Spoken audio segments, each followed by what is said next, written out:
हरे कृष्णा। श्रीमद् भगवद गीता 12वां अध्याय श्लोक नंबर 8 से शुरू होगा।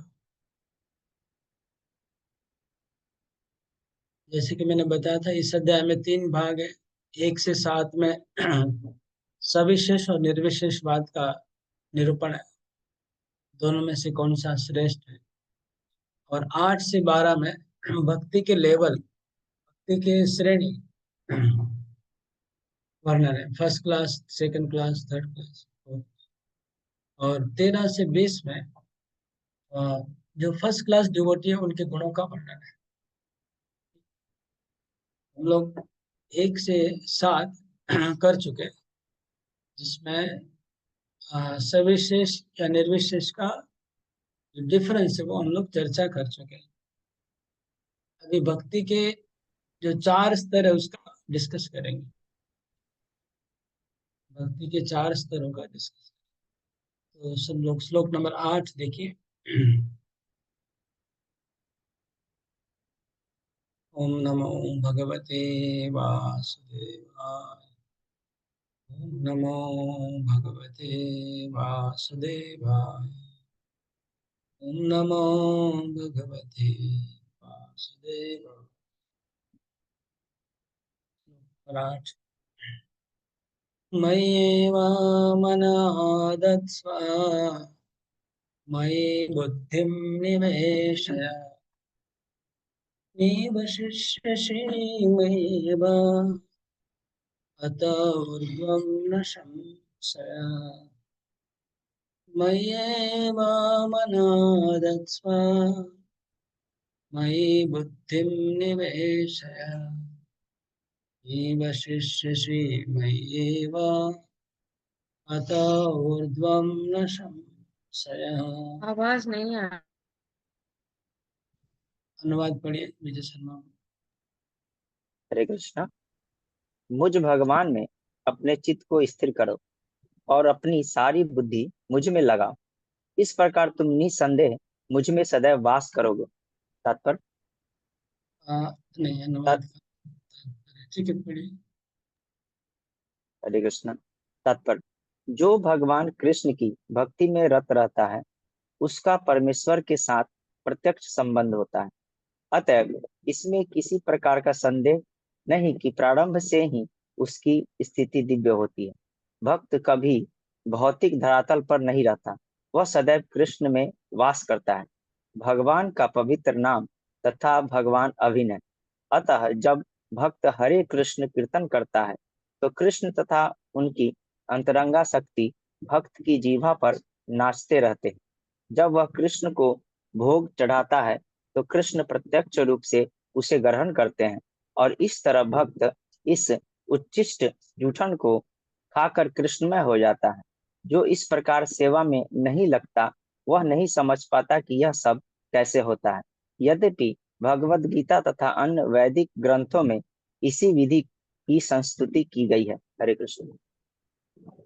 यहाँ पर श्लोक नंबर 8, 9, 10, 11, 12 है। 5 श्लोकों में भक्ति का अलग अलग लेवल का वर्णन है। तो जो 1 नंबर की जो भक्ति है, पहली श्रेणी की भक्ति है, वो है मय्येव मन आदत्स्व। मन को भगवान में नियोजित कर देना। और मयि बुद्धिम निवेश है, और बुद्धि को भी भगवान में निविष्ट कर देना। तो मन और बुद्धि को भगवान में लगा देना, ये 1 नंबर की भक्ति है। लगा देने का अर्थ है कि मन को जब भगवान में लगा तो मन मेरा नहीं, मन भगवान का हो गया, ऐसा। जब बुद्धि को भगवान में लगा तो बुद्धि भगवान की हो गई। मतलब अभी मेरे मन में भगवान ही रहेंगे, और बुद्धि में मेरा भगवान ही मेरी बुद्धि को चलाएंगे, उनके हिसाब से मेरी बुद्धि चलेगी। ये जो लेवल है वो बहुत ऊंचा लेवल है। मतलब मैं कुछ, मन अभी मेरा नहीं रह गया। जैसे आपके पास अगर कोई आ, आपके पास कोई वस्तु है, वस्तु अगर आपने किसी को दान दे दिया, तो फिर वो आपका उधर कोई मालिकाना उसमें नहीं रह गया, वो आदमी कैसे भी उसको यूज कर सकता है, कुछ भी कर सकता है। ऐसे मन जब हम भगवान को देते, हमको फिर सोचने का भी अधिकार नहीं है, क्योंकि मन उनका है, हमारा मन नहीं है। तो सोच नहीं सकते हम कुछ। भगवान के हिसाब से मन चलेगा। और जब बुद्धि भगवान को दे दिया तो फिर हम बुद्धि भी अपने कोई काम में नहीं लगा सकते हैं, उनको दे देना पूरा, वो भगवान के हिसाब से बुद्धि चलेगी। तो ये बहुत हाई लेवल है, एक इसलिए फर्स्ट क्लास इसको बताया गया, एक नंबर श्रेणी का भक्ति है। बुद्धि भगवान को दे दिया है, मन भगवान को दे दिया है, अब भगवान ही हमारे मन और बुद्धि को चलाएंगे। अगर ऐसा कोई कर सकता है तो टॉप क्लास भक्ति है। मतलब पूर्ण शरणागति, 100% सरेंडर, उसका अपना स्वतंत्रता ही खत्म हो गया, मैं और मेरेपन खत्म हो गए, मैं और मेरा, ये भावनाएं खत्म हो जाएंगी। ये एक नंबर की भक्ति हो गई। ये एक नंबर की भक्ति अगर नहीं कर सकते तो दो नंबर की भक्ति है नीचे, दो द्वितीय द्वितीय श्रेणी, वो अगले श्लोक में बताई जाएगी। अथ चित्तं समाधातुं न शक्नोषि मयि स्थिरम् अभ्यासयोगेन ततो मामिच्छाप्तुं धनञ्जय। अथ चित्तं समाधातुं न शक्नोषि मयि स्थिरम् अभ्यासयोगेन ततो मामिच्छाप्तुं धनञ्जय। खाली अनुवाद पढ़िए। हरे कृष्ण। हे अर्जुन, हे धनंजय, यदि तुम अपने चित्त को अविचल भाव से मुझ पर स्थिर नहीं कर सकते तो तुम भक्ति योग के विधि विधानों का पालन करो। इस प्रकार तुम मुझे प्राप्त करने की चाह उत्पन्न करो। हरे कृष्ण। तो श्लोक में लिखा अथ चित्तम समाधातुम, अपने चित्त को समाधातुम, समाधान, समाधातुम शब्द का दो अर्थ है। अगर चित्त को समाधि में नहीं लगा सकते, क्योंकि जैसे मैंने पहले बताया, मन और बुद्धि को भगवान को दे देना टोटली, ये इतना इजी नहीं है, डिफिकल्ट है ना, कि आप अभी मन को यूज नहीं करेंगे, अपनी बुद्धि को यूज नहीं करेंगे, डिफिकल्ट है। तो इसलिए बोला अर्थ चित्तम, चित्त को समाधातुम का दूसरा समाधान करना। अगर चित्त को, चित्त में मन और बुद्धि दोनों आ गया, ठीक है, पहले मन और बुद्धि को अलग अलग कहा गया, लेकिन जब हम चित्त कहेंगे तो चित्त में मन भी है, चित्त में बुद्धि है, दोनों है।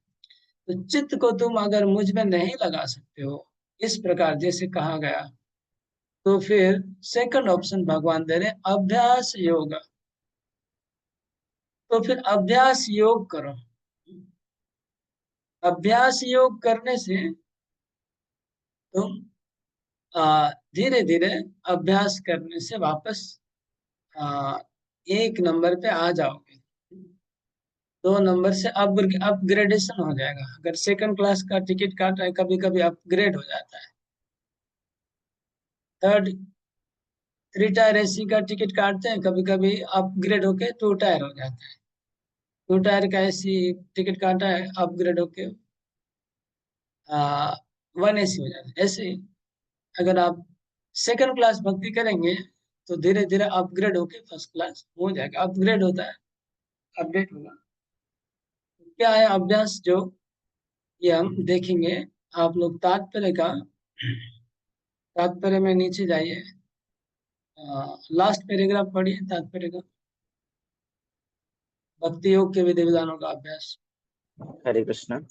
भक्ति योग के विधि विधानों का अभ्यास करने के लिए मनुष्य को किसी सुविज्ञ गुरु के मार्गदर्शन में कतिपय नियमों का पालन करना होता है। यथा ब्रह्म मुहूर्त में जगना, स्नान करना, मंदिर में जाना तथा प्रार्थना करना एवं हरे कृष्ण कीर्तन करना, फिर अर्चा विग्रह पर चढ़ाने के लिए फूल चुनना, अर्चा विग्रह पर भोग चढ़ाने के लिए भोजन बनाना, प्रसाद ग्रहण करना आदि। ऐसे अनेक विधि विधान हैं जिनका पालन आवश्यक है। मनुष्य को शुद्ध भक्तों से नियमित रूप से भगवत गीता तथा श्रीमद् भागवत सुनना चाहिए। इस अभ्यास से कोई भी ईश्वर प्रेम के स्तर तक उठ सकता है और तब भगवत धाम तक उसका पहुंचना ध्रुव है।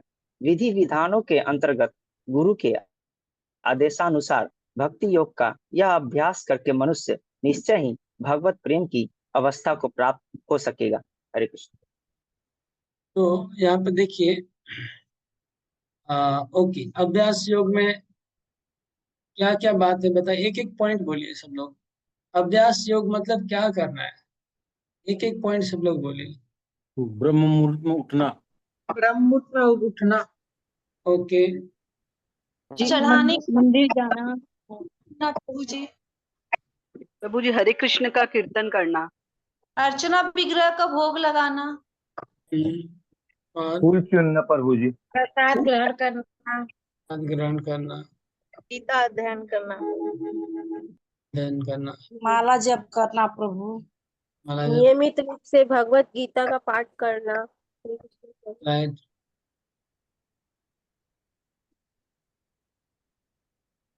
ओके, तो अभ्यास योग में सबसे एक नंबर नियम है, देखिए ध्यान से, गुरु के मार्गदर्शन, सुविज्ञ गुरु के मार्ग, तो एक नंबर है गुरु ग्रहण करना पड़ता है।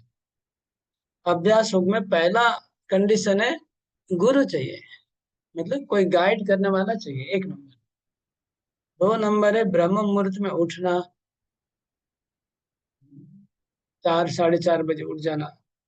फिर है नहाना, उठ के नहाना चाहिए, नहा के फिर मंदिर जाना, मतलब मंगल आरती करना, ठीक है। मंदिर जाना प्रार्थना है तो मतलब मंगल आरती हो गया। मंगल आरती के बाद हरे कृष्ण कीर्तन, मतलब जप करना। मंगल आरती के बाद है जप, 16 माला जप करना। उसके बाद क्या है, विग्रह का, विग्रह के लिए फूल चुन के फिर विग्रह का सेवा करना, विग्रह को सजाना फूल से। फिर क्या है, भोग लगाना, भोग लगा के आप फिर प्रसाद ग्रहण करना।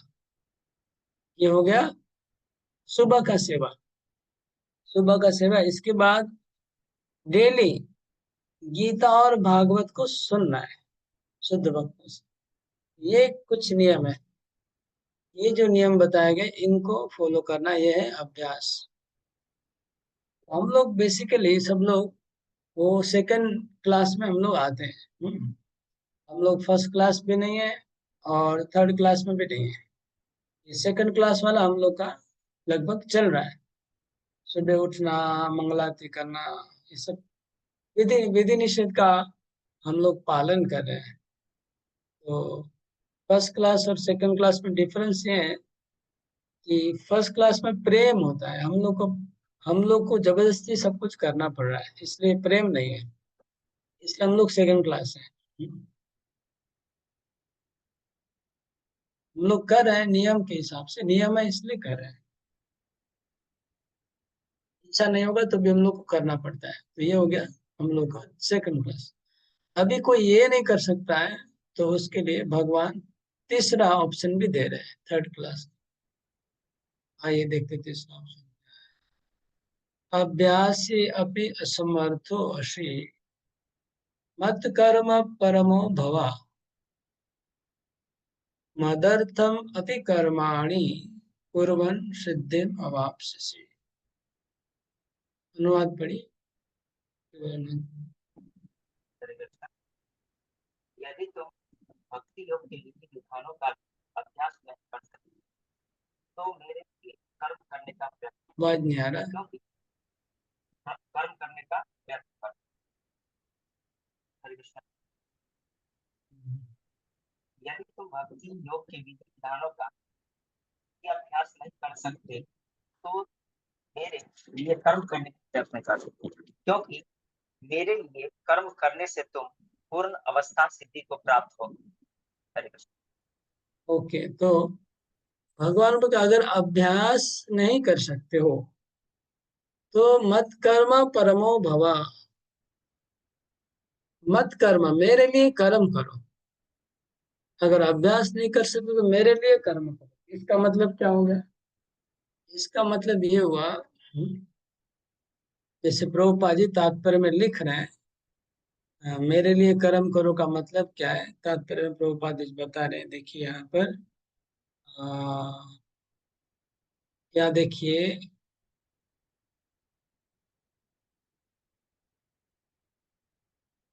भले ही कोई भक्ति योग विधान तो प्रत्यक्ष अभ्यास न कर सके, उसे ऐसे कार्य में सहायता देने का प्रयास करना चाहिए। प्रत्येक प्रकार के प्रयास में भूमि, पूंजी, संगठन और श्रम की आवश्यकता होती है। जिस प्रकार किसी व्यापार के लिए स्थान की जरूरत होती है, पूंजी की जरूरत होती है, श्रम का जरूरत होता है, विस्तार के लिए संगठन चाहिए, उसी प्रकार कृष्ण सेवा के लिए भी इनकी आवश्यकता है।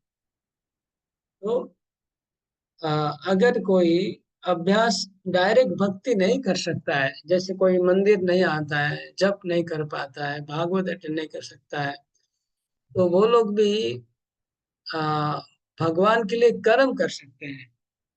जैसे क्या,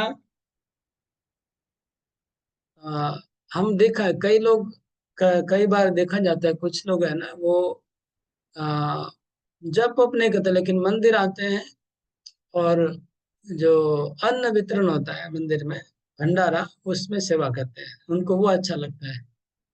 प्रसाद वितरण करना अच्छा लगता है, ठीक है, लेकिन जप वप करना अच्छा नहीं लगता है। गरीबों को खाना खिलाते तो उसमें आ जाते। या फिर कई भक्त लोग होते हैं जो डोनेशन कलेक्शन करने में सहायता करते हैं, दूसरे भक्तों को अपने घर ले जाएंगे, अपने रिश्तेदारों के पास ले जाते हैं कि इनसे आप प्रभु जी इनसे पैसा लीजिए, इनसे पैसा लीजिए, इनसे पैसा, तो वो सहायता कर रहे हैं। हाँ, ये कृष्ण कर्म हुआ। या फिर अ, मंदिर को सफाई करना, मंदिर की सफाई कर देना, झाड़ू लगा देना, भक्तों को प्रचार में सहायता करना, इधर उधर प्रचार में गाड़ी में बैठा के सबको ले जाना, फिर आ जाना, ऐसे मतलब मेहनत करना भगवान के लिए।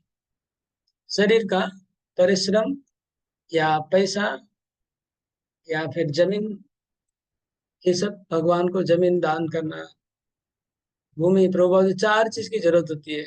कोई भी बड़ा संगठन, बड़ा कुछ उद्योग के लिए चार वस्तु, उद्योग में क्या चाहिए, पहले भूमि चाहिए, जमीन चाहिए, और फिर पैसा चाहिए, फिर श्रम चाहिए, और चौथा मैनेजमेंट चाहिए, मतलब मैन पावर चाहिए।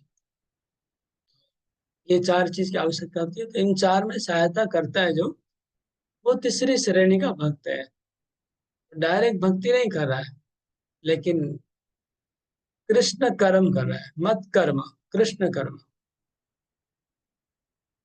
ये भी नहीं अगर कोई कर सकता है, तो ऐसे लोगों का भी एक्चुअली जरूरत होता है ना। तो हमें, जो लोग भक्ति नहीं करते और सेवा करते हैं, उनको उनको हमें ना डिस्करेज नहीं करना चाहिए, उनको नेग्लेक्ट नहीं करना चाहिए। क्यों? क्योंकि ये ना ब्रिज बनते हैं, ये लोग बाहर के जगत और भक्तों के बीच में पुलिया का काम करते हैं, ये ब्रिज बनते हैं। क्योंकि हम लोग भौतिकवादी लोग सीधे सीधा भक्तों से बात करना पसंद नहीं करते हैं, और भक्त लोग भी सीधे सीधा भौतिकवादी से मिल नहीं सकते। तो बीच वाले लोग ये लोग होते हैं जो मंदिर में आना जाना करते हैं, भक्तों को सहायता करते रहते हैं, और सबसे संपर्क करवा देते हैं, प्रचार में हेल्प करते हैं। ये लोग बीच में ब्रिज बनते हैं, पुलिया बनते हैं, तो इनका जरूरत है, तीसरी श्रेणी के भक्त हैं। ये नहीं तो पूरा भौतिकवादी भी नहीं है और पूरे भक्त भी नहीं है। तो ऐसे लोगों को हमें नेग्लेक्ट नहीं करना चाहिए, इग्नोर नहीं करना चाहिए। ये हमारा माध्यम बनते हैं प्रचार के। इसका उदाहरण है, इसका उदाहरण अगर देखा जाए, तो जैसे जॉर्ज हैरिसन, जॉर्ज हैरिसन जो थे, वो शुद्ध भक्त नहीं थे। हाँ, भक्त नहीं थे, लेकिन प्रभुपाद जी ने उनको थोड़ा, हाँ, अच्छा रिस्पेक्ट किया। तो उन्होंने इतना हेल्प किया प्रचार में, है ना। हम लोग 1000 लोग मिलके जो प्रचार नहीं कर पाएंगे, वो अकेले कर दिए। उन्होंने अकेला इतना सेवा किया जो हजारों भक्त मिलके नहीं कर पाएंगे। तो वो हेल्प किया ना प्रचार में। ऐसे ऐसे लोग होते हैं बहुत, जो कृष्ण कर्म कर लेते हैं, लेकिन अभ्यास नहीं कर पाते हैं। नेक्स्ट है, अथेतदपि अशक्तोषि कर्तुं मद्योगमाश्रित सर्वकर्म फल त्याग ततो कुरु यथात्मवान्। तो अथ एतदपि अशक्तोऽसि, इसका अनुवाद पढ़िए। हरे कृष्ण। किंतु यदि तुम मेरे इस भावनावृत्त में कर्म करने में असमर्थ हो तो तुम अपने कर्म के समस्त फलों को त्याग कर कर्म करने का तथा आत्मस्थित होने का प्रयत्न करो। हरे कृष्ण। अगर ये भी नहीं कर सकते, भगवान एक के बाद एक ऑप्शन दिए जा रहे हैं। पहले ऑप्शन 1 नहीं कर पाया, ऑप्शन 2 नहीं कर पाया, ऑप्शन 3, अभी ऑप्शन 4, 4 नंबर ऑप्शन। अगर ये भी नहीं कर सकते हैं तो जो तुम भौतिक जगत में जो कर्म कर रहे हो उस कर्म का फल त्याग कर दो। तो फल त्याग दो प्रकार से होता है। जैसे डोनेशन दे दिया भगवान के मंदिर में, भगवान के प्रचार में, कुछ कुछ अंश पैसे का भगवान को सेवा में लगाया, तो ये भी 4th क्लास हो गया। या फिर कुछ अंश पैसे का कहीं आ, दान पुण्य कर्म में लगा दिया, जैसे हॉस्पिटल खोला, गरीबों का ये सब किया, उसमें लगा दिया, तो कहीं ना कहीं लगा दिया, तो वो भी 4th क्लास का हो गया। चतुर्थ वो भक्त नहीं है, एक्चुअली 4th क्लास वाला डिवोटी नहीं है, लेकिन पुण्यवान है। हाँ, वो भी कृपा प्राप्त करेगा भक्तों का, तो भक्त बन जाएगा। तीसरा श्रेणी और चौथा श्रेणी में क्या डिफरेंस है ना? तीसरा श्रेणी वाला क्या है, एटलीस्ट मंदिर में आना जाना करता है, भक्तों से उसका अच्छा संपर्क है, सत्संग कर रहा है। चौथा श्रेणी वाला सत्संग नहीं कर रहा है, खाली बोले तुम चेक ले जाओ, चेक काट के रखेगा, तुम ले जाओ, लेकिन मेरे को मत बोलना, मंदिर जाने को टाइम नहीं है मेरे पास, सत्संग में जाने का टाइम नहीं है, लेकिन मैं डोनेशन खाली कर सकता हूँ। या फिर बड़े बड़े हॉस्पिटल में जाके माला, बड़ा बड़ा माला पहनेंगे, हॉस्पिटल खोलेंगे, वो सब करेगा दान पुण्य। लेकिन भक्ति करना उसके लिए संभव नहीं है। ये चौथा क्लास हो गया, फोर्थ श्रेणी। हाँ, नेक्स्ट है श्रेयो ही ज्ञानम अभ्यासात ज्ञानात ध्यानम। अच्छा, अभी कि मैं पढ़ लेता हूँ पहले। अभी आप लोग क्लियर हो गया ना? तो 1 नंबर क्या था? 1 नंबर डिवोटी फर्स्ट क्लास कौन सा है? मन और बुद्धि को भगवान में लगा। मन बुद्धि को भगवान में लगा देना। 2 नंबर सेकंड क्लास। प्रभु जी, अभ्यास के द्वारा अगर मन बुद्धि नहीं लगा सकते, अच्छी तरह पूर्ण शरणागति नहीं हो सकती, तो अभ्यास के द्वारा हम कर सकते हैं। सेकंड डिवोटी यही होते हैं। हरे कृष्ण। और तीसरा श्रेणी, थर्ड लेवल। भगवान के लिए कर्म करने वाला, भगवान के लिए धन इकट्ठा करना, उनके लिए मंदिर में सेवा करना, प्रचार करने में सहायता करना। राइट। गाड़ी चला देना, किसी को बिठा के ले जाना, गाड़ी में कहाँ जाना है, चलो बैठ जाइए। जैसे हम लोग हाउस प्रोग्राम करने जाते हैं तो अपना गाड़ी में वो ले जाते हैं, चलो मेरा गाड़ी में मैं सबको ले जाऊँ। इस तरह से इनडायरेक्ट इनडायरेक्ट इनडायरेक्टली करता रहता है। ऐसे करते करते करते भक्तों का सुन करके वो भक्ति में आता है। 4 नंबर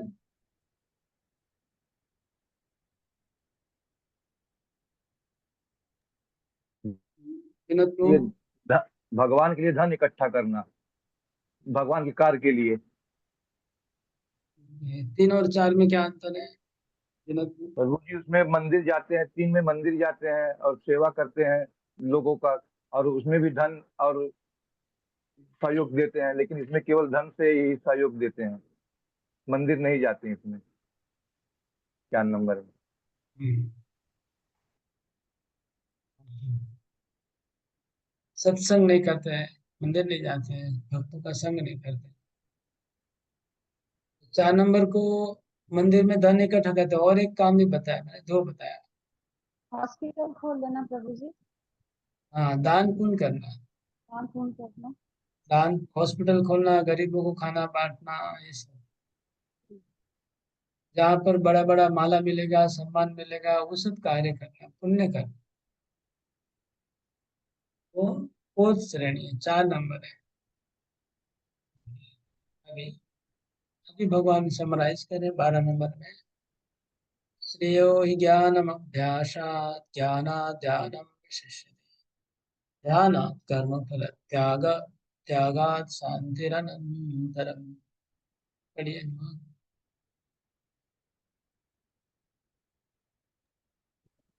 हरे कृष्णा। यदि तुम यह अभ्यास नहीं कर सकते तो ज्ञान के अनुशीलन में लग जाओ, लेकिन ज्ञान से श्रेष्ठ ध्यान है और ध्यान से भी श्रेष्ठ कर्म फलों का परित्याग, क्योंकि ऐसे त्याग से मनुष्य को मन शांति प्राप्त हो सकती है। ओके, तो भगवान बोल रहे हैं अगर अभ्यास नहीं कर सकता है तो फिर ज्ञान योग का अनुशीलन करो, और ज्ञान का अनुशीलन नहीं कर सकते तो ध्यान करो, और अगर ध्यान नहीं कर सकते तो कर्म फल का त्याग करो, क्योंकि त्याग करने से ही शांति मिलेगा।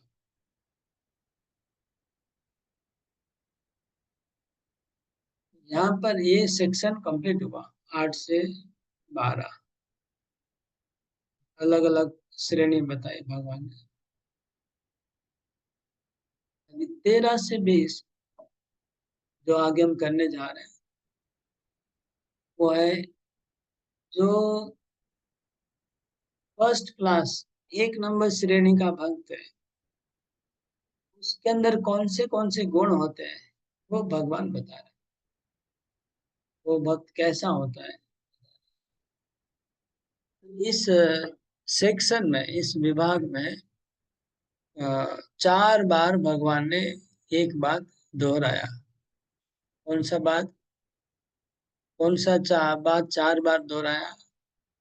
भगवान ने कहा वो मेरा भक्त बहुत मेरा प्रिय भक्त है, वो मेरा प्रेमी है, वो मेरा बहुत प्रिय है, मैं अतिशय प्रिय है, अति प्रिय है, ऐसा भगवान 4 बार बोलते हैं। इसका मतलब अगर भगवान का अति प्रिय बनना है, चाहते हैं कि भगवान के हम अति प्रिय बन जाए और भगवान हमको प्रेम करें, तो ये 13 से 20 नंबर श्लोक में जो लिखा है उसको अपने जीवन में उतारना होगा, तो हम भगवान के प्रिय बन सकते हैं। तो भगवान का प्रिय बनने का फॉर्मूला भगवान ने खुद बता दिया, तो अगर हम फॉलो क्यों नहीं करें, उसको करेंगे तो भगवान के प्रिय बन जाएंगे। लोग देखते हैं हाँ, वो फॉर्मूला क्या है, श्लोक नंबर 13 से 20।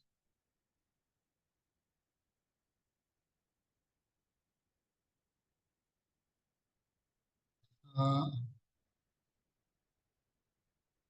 अद्वेष्टा सर्वभूतानां मैत्र करुण एव च, निर्ममो निरहंकार समदुःख सुख क्षमी, संतुष्ट सततं योगी यतात्मा दृढ़निश्चय, मयि अर्पिता मनो बुद्धिर् यो मद्भक्तः मे प्रियः, अद्वेष्टा सर्वभूतानां मैत्र करुण एव च, निर्ममो निरहङ्कारः समदुःख सुख क्षमी, संतुष्टो सततं योगी यतात्मा दृढ़निश्चय, मयि अर्पिता मनो बुद्धिर् यो मद्भक्तः मे प्रियः। तो भगवान बोलते हैं कि ऐसा भक्त मेरा बहुत प्रिय है।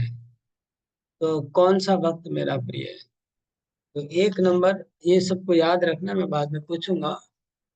भगवान का प्रिय बनना है तो पहला नंबर है अद्वेष्टा, किसी का द्वेष नहीं करेगा। द्वेष मतलब किसी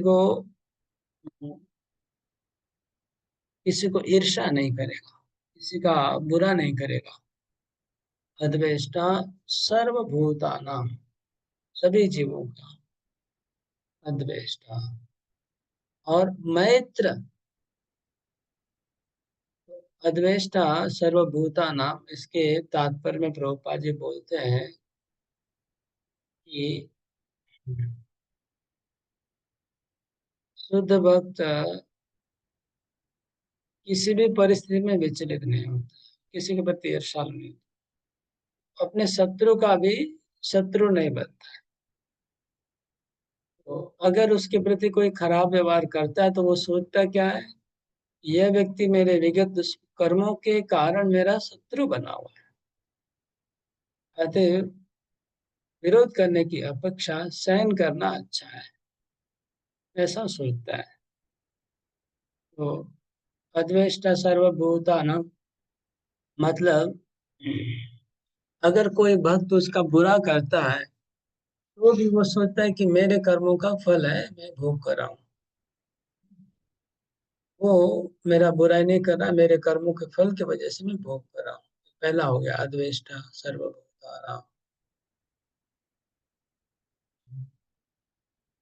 और यहाँ देखिए, सब जीवों के प्रति सब जीवों के प्रति द्वेष नहीं करना इसी बात है, लेकिन जो हमारा शत्रु, जिसको हम शत्रु मान रहे हैं, जो हमारा शत्रु है उसको द्वेष नहीं करना वो डिफिकल्ट है।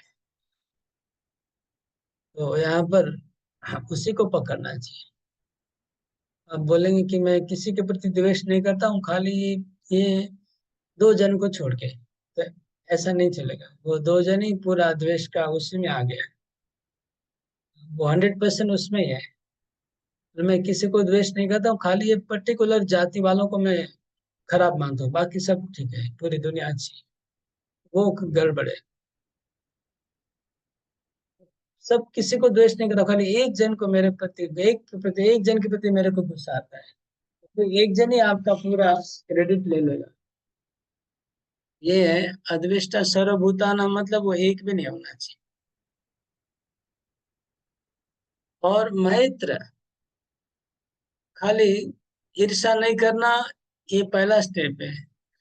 दूसरा स्टेप है उनके प्रति मित्रता का व्यवहार। जिसको आप शत्रु मान रहे हैं उनके प्रति मित्र जैसा व्यवहार।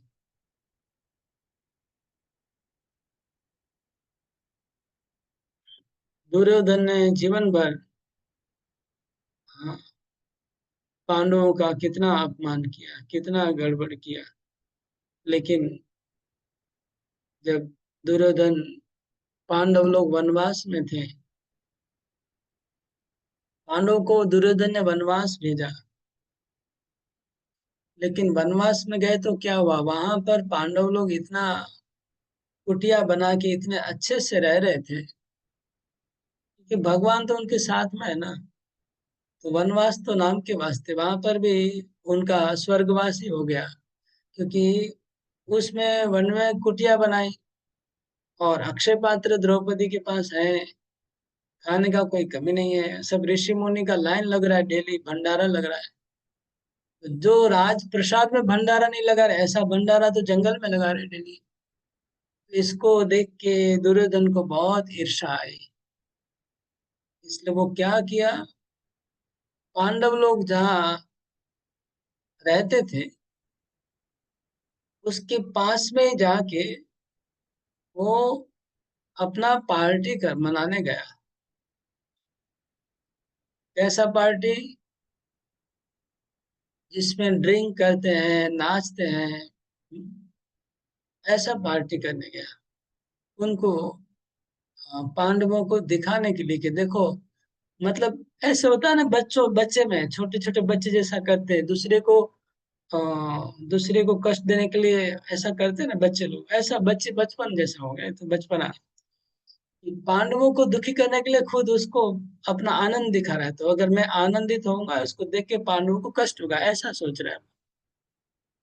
समझ रहे हैं ईर्ष्या कितनी है, ईर्ष्या कितनी भयंकर है। दूसरों को दिखाने के लिए ऐसा बोलते हैं ना, अपना नाक काटना, उसकी यात्रा बिगाड़ने के लिए अपना नाक काट लेना, बारात को बिगाड़ने के लिए खुद का नाक काट लेना, ऐसा एक प्रवाद है बंगला में।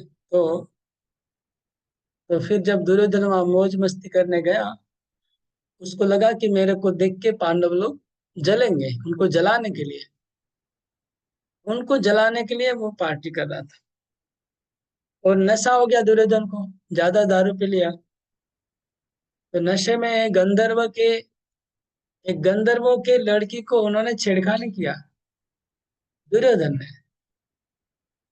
जब गंधर्वों की लड़कियों को छेड़खानी किया तो गंधर्व लोग गुस्सा हो गए और दुर्योधन को पकड़ के मार डालेंगे, उसको हत्या करेंगे। ये बात युधिष्ठिर महाराज को पता चला। युधिष्ठिर महाराज ने अर्जुन और भीम को भेजा और गंधर्वों को हरा करके दुर्योधन को छुड़ा के लाया। सोचिए, युधिष्ठिर महाराज दुर्योधन को भी अपना ईर्ष्या भी नहीं है और उनको अपना मित्रता जैसे व्यवहार कर रहे हैं, उनके प्रति मित्रता का व्यवहार हो गया। जो दुर्योधन उनको नुकसान करने आया था उनको ही बचाया युधिष्ठिर महाराज ने। कैसा अद्भुत चरित्र है, कितना ऑपोजिट है, एक्सट्रीम हो गया। एक तरफ दुर्योधन क्या कर रहा है, एक तरफ युधिष्ठिर महाराज कैसा कर रहे हैं, दोनों का समझ में नहीं आ रहा, दोनों का समझ के बाहर है। तो एक था मैत्र और करुणा, और मैत्र हो गया युधिष्ठिर महाराज, करुणा जैसे किसी के दर्द को देख के दर्द होना करुणा है। किसी को दुखी देख के हमको दुख होता है, हम उसको अपना खुद का सेक्रीफाइस करके उसको सहायता करेंगे, करुणा है। खुद कष्ट उठा के किसी को सहायता करेंगे, ये करुणा हो। हरदास ठाकुर खुद अपने पीठ पे चाबुक खा रहे हैं और उनके लिए प्रार्थना कर रहे हैं, तो उनका कल्याण हो जाएगा, ये करुणा हो।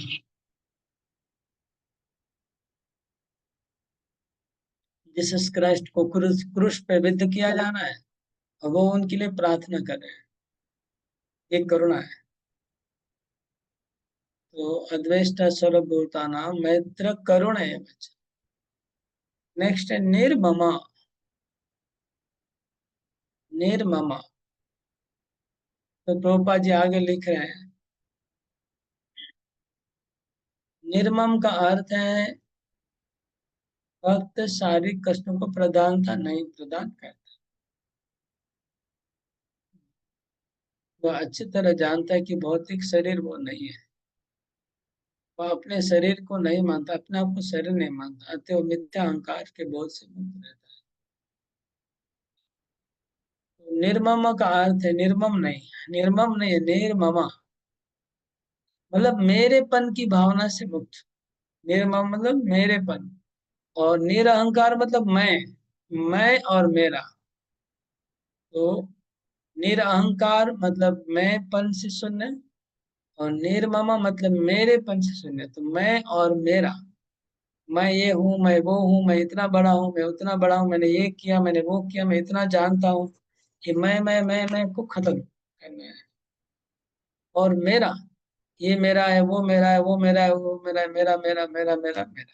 तो मेरा और मैं दो चीज को मुक्त होता है शुद्ध भक्त। प्रभुपाद जी ने कभी मैं नहीं किया, कभी मेरा मेरा नहीं किया, जीवन में कहीं दिखता नहीं है, उनकी वाणी में कभी नहीं आता है, उनके आचरण में कभी नहीं आता है। जब भी कुछ आता तो मैं नहीं, मेरे गुरुदेव की कृपा, मेरे गुरुदेव की कृपा से हुआ, मेरे गुरुदेव ने किया है। और मेरा तो कभी था ही नहीं, उन्होंने कुछ अपना रखा ही नहीं, सब इस्कॉन के नाम से। और इस्कॉन का प्रॉपर्टी में प्रभुपाद का नाम नहीं, जीबीसी को बना दिया मालिक, जीबीसी को मालिक बना दिया प्रभुपाद जी। मालिक भी नहीं है, मेरापन भी नहीं था, मेरा मैं भी नहीं था, दोनों से मुक्त थे। उसके बाद है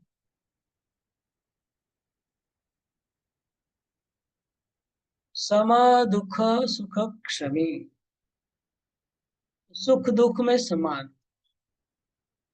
तो दुख आएगा चाहे सुख आएगा, उसमें भक्ति नहीं छोड़ेगा।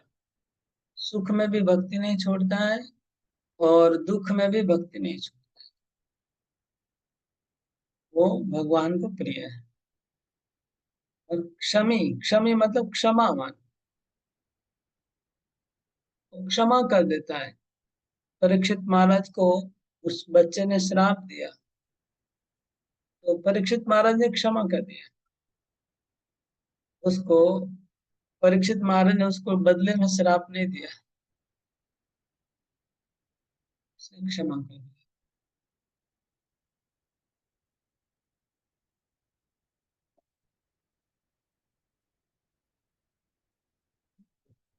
संतुष्ट, संतोष, यथा लाभ संतुष्टो, यदृच्छा लाभ संतुष्टो। भगवान की इच्छा से जो मिला हुआ है, जो प्राप्त हो चुका है, वो बहुत है, संतुष्ट है। और हमको नहीं चाहिए, हमारे हमारे औकात से ज्यादा भगवान हमको दे चुके हैं, हमारे हिसाब से ज्यादा भगवान हमको दे के रखे हैं। मैं संतुष्ट रहता है। सततम योगी, सततम योगी का मतलब सतत, वो योगी मतलब कनेक्शन, भगवान के साथ जुड़ाता है। भक्ति से जुड़ने से भक्ति योगी, कर्म से जुड़ने से कर्म योगी, ज्ञान से जुड़ने से ज्ञान योगी। तो योगी मतलब कनेक्शन।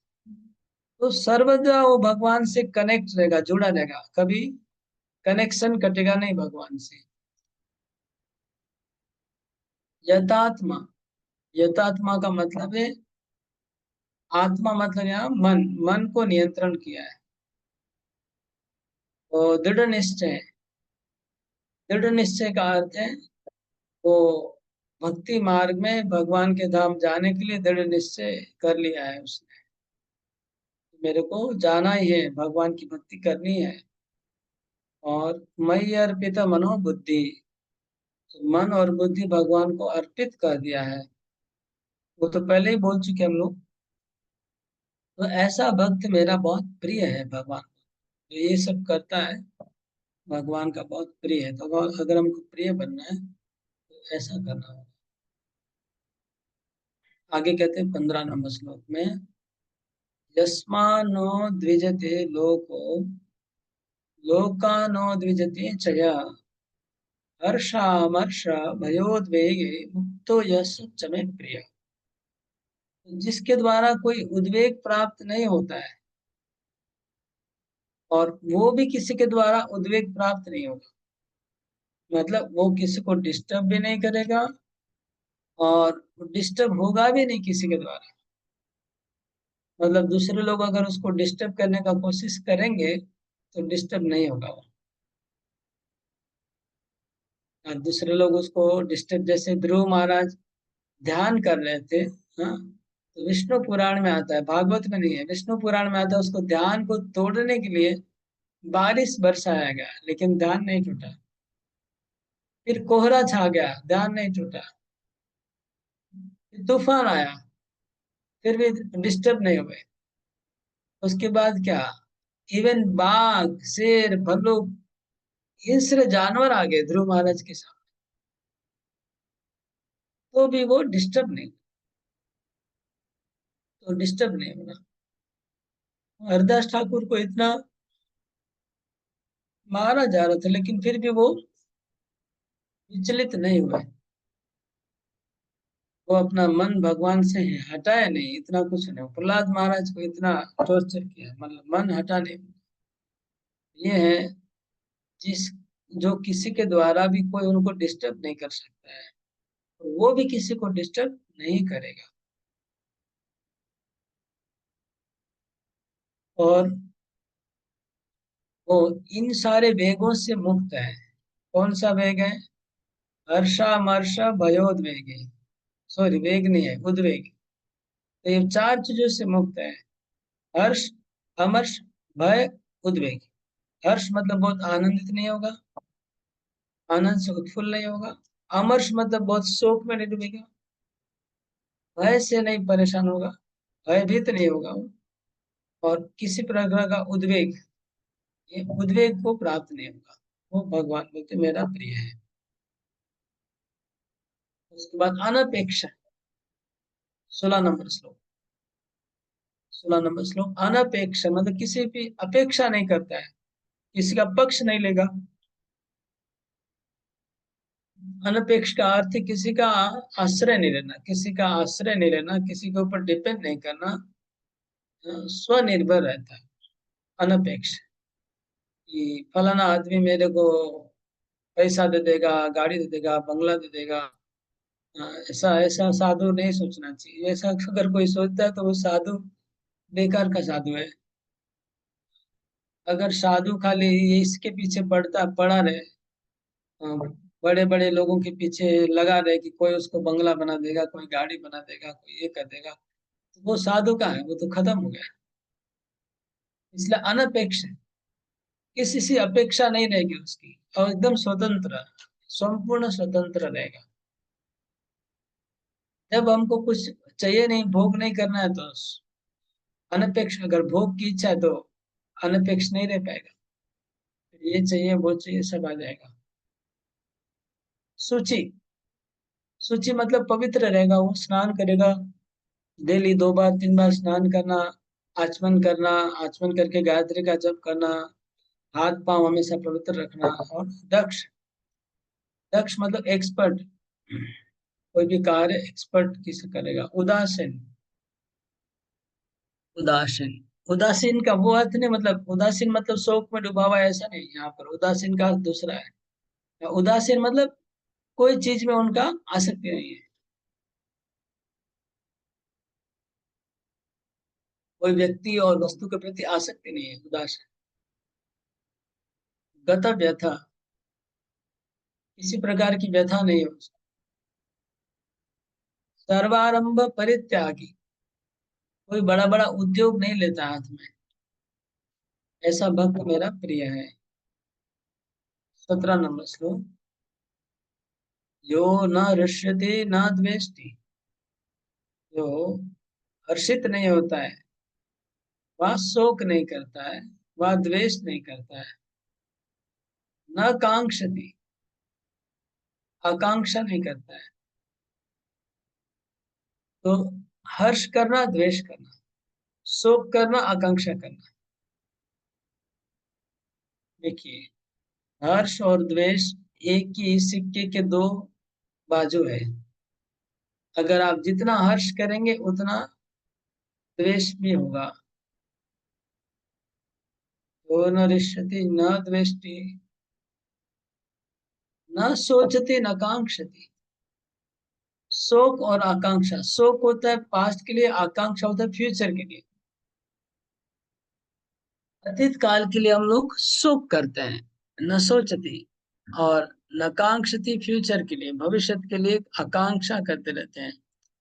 हम लोग का मन मोस्टली पास्ट में और फ्यूचर में ज्यादा रहता है। इसकी वजह से हमारा प्रेजेंस बिगड़ जाता है। हम लोग प्रेजेंट में जो काम कर रहे हैं वो बिगड़ जाते हैं, इसलिए फ्यूचर हमारा बिगड़ जाता है। अगर फ्यूचर को अच्छा करना है तो हमको उनको पास्ट और प्रेजेंट से निकालना पड़ेगा। मन अगर पास्ट में रहेगा ज्यादा और प्रेजेंट फ्यूचर में रहेगा, तो जो वर्तमान में जो हम काम कर रहे हैं वो काम सब खराब होंगे। इसलिए भक्तों को हमेशा वर्तमान में रहना चाहिए, प्रेजेंट टेंस। अभी हम जप करें तो जप में ही पूरा मन लगा दो। अब जप करने के समय सोचेंगे कि आज दिन भर क्या करना है, तो इसका मतलब आप जप में नहीं है, जप आपका खराब हो गया। तो फिर जब आप ठीक से नहीं किया तो आपका दिन अच्छा कैसे खराब ही होगा पूरा दिन आपका। तो आप ऑलरेडी दिन अच्छा करने का सोच रहे हैं और आप दिन को बिगाड़ रहे हैं। तो इसलिए जब हम जो कार्य कर रहे हैं भक्ति का, तब उसी कार्य में डूब जाना है। लेकिन हम लोग का मन पास्ट में रहता है, और फिर पास्ट में रहता है मतलब पास्ट का हम लोग अतीत काल की वस्तु को याद करके करके करके हम लोग शोक करते रहते हैं, अफसोस करते रहते हैं। मैंने ये नहीं किया, मैंने वो नहीं किया, मुझे ऐसा करना चाहिए था, मुझे वैसा करना चाहिए था। कल हम लोग यहाँ पर चर्चा कर रहे थे हम लोग के क्लास में कि जो अतीत काल है वो तमोगुण का प्रकाश है, और फ्यूचर जो रजोगुण का प्रकाश है, और वर्तमान काल सतोगुण का प्रकाश है। तो अगर तमोगुण आएगा तब हम अतीत में रहेंगे, शोक में डूब जाएंगे, क्या अफसोस करते रहेंगे मैंने क्या किया नहीं किया। तो अगर आप अतीत का चिंता करेंगे आप तमोगुण को बढ़ा रहे हैं, और अगर आप फ्यूचर का चिंता करें तो रजोगुण को बढ़ा रहे हैं। इसलिए वर्तमान में जो कार्य है उसी को करना चाहिए, उसी में रहना चाहिए। न सोचती न कांक्षति का यह अर्थ हुआ। शोक नहीं करता, आकांक्षा नहीं करता है, शुभाशुभ परित्यागी, और शुभ और अशुभ दोनों को त्याग करता है। मतलब वो पाप भी नहीं करता है, पुण्य भी नहीं करता है। पाप करने से भी बंधन होगा, पुण्य करने से भी बंधन होगा। वो ऐसा भक्तिमान व्यक्ति मेरा प्रिय है। 18 नंबर श्लोक। समा शत्रौ च मित्रे च, शत्रु और मित्र के प्रति समान, तथा मान अपमान, मान अपमान में समान। मान और अपमान दोनों को बराबर लेगा। शत्रु और मित्र के प्रति समान, मान और अपमान में समान। तो मित्र मिलने से तो बहुत अच्छा लगता है, लेकिन शत्रु को मिलने से बहुत खराब लगता है। रास्ते में अगर कोई मित्र मिल गया तो बहुत अच्छा है, रास्ते में अगर कोई शत्रु मिल गया तो बहुत खराब। क्यों ऐसा हो रहा है? क्योंकि हम उनको भगवान नहीं देख रहे हैं ना, हम तो शत्रु देख रहे हैं। एक्चुअली हमको भगवान को देखना है सबके अंदर, और सबके अंदर भगवान देखेंगे तो शत्रु में भी भगवान दिखेगा, मित्र में भगवान दिखेगा, तो फिर हम दोनों के प्रति समान व्यवहार कर पाएंगे। लेकिन हम भगवान को जब भूल जाते तो खाली शत्रु शत्रु ही दिखेगा, मित्र मित्र ही दिखेगा। तभी हमारी चेतना में बहुत अलग अलग प्रकार की भावनाएं आएगी, भौतिक भावनाएं आ जाएगी। लेकिन अगर हम शत्रु में भगवान को देखा, मित्र में भी भगवान को, दोनों इक्वली ट्रीट कर पाएंगे। और मान और अपमान। मान, जब हमको सम्मान मिलता है तो बहुत अच्छा लगता है, और चलता रहे, और चलता रहे। सम्मान, सम्मान समारोह जब तक बंद नहीं होगा अच्छा है, लेकिन अपमान का समारोह जब चालू होगा तो वो जल्दी बंद करना होगा। अपमान जब होता है, और जब मान कोई करता है, कोई जब हमारी प्रशंसा करता है, तब तो छाती फूल जाती है। जब थोड़ा सा कोई हमारा बुराई कर दिया, हमारे अगेंस्ट में बोल दिया, तब तो हम पूरा शोक सागर में डूब जाते हैं, तब तो हम पूरा टेंशन में पड़ जाते हैं, ले नहीं पाते अपमान। लेकिन शास्त्र में कहा गया है कि जो व्यक्ति हमारा अपमान करता है वो हमारा सबसे ज्यादा हितैषी है, क्योंकि वो हमें सुधार रहा है। भगवान उसके माध्यम से हमको सुधार रहे हैं, हमारी त्रुटि को वो ठीक कर रहे हैं। इसलिए अपमान और मान को समान रूप से लेना चाहिए। शीतोष्ण सुख दुखेशु, शीत और उष्ण, ठंडी और गर्मी। जिस प्रकार ठंडी और गर्मी को हम लोग बराबर लेते हैं कि नहीं, गर्मी आने से उहापोह करते हैं, उहापोह करते हैं कितना गर्मी है, कितना गर्मी है, कितना गर्मी है, ऐसे बोलते रहते हैं तो गलत है, बोलना चाहिए। और ठंडी आने से ठंडी ठंडी ठंडी चिल्लाते रहते हैं तो वो भी गलत है। ठंडी आएगी, गर्मी आएगी, रात आएगा, दिन आएगा, अच्छे दिन आएंगे, बुरे दिन आएंगे, ये सब चक्र है, घूमता रहेगा। उसको दोनों को इक्वली ट्रीटमेंट करना चाहिए। जब आप ठंडी को एंजॉय किया तो फिर गर्मी को भी एंजॉय कर लीजिए। एयर कंडीशन का मजा ले लिया तो थोड़ा गर्मी का भी मजा ले लेना चाहिए। दोनों को हमें इक्वल ट्रीटमेंट करना है। तो सुख भोग कर लिया तो दुख भी भोग कर लीजिए, नहीं तो सुख भोग नहीं करना था ना। एसी में नहीं एंजॉय करेंगे, अगर एसी को नहीं भोगेंगे तो गर्मी में कोई प्रॉब्लम नहीं होगा। अगर एसी को भोगेंगे तो गर्मी को थोड़ा भोगना ही पड़ेगा।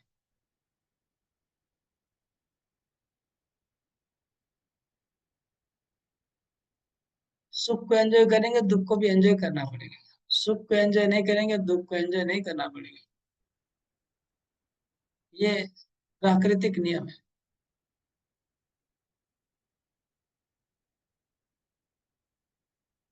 सुख दुख में समान। और क्या, संग वर्जिता, अभक्तों का संग नहीं करता है। और तुल्य निंदा स्तुति, निंदा और स्तुति को भी समान रूप से देखेगा। निंदा और स्तुति में समान,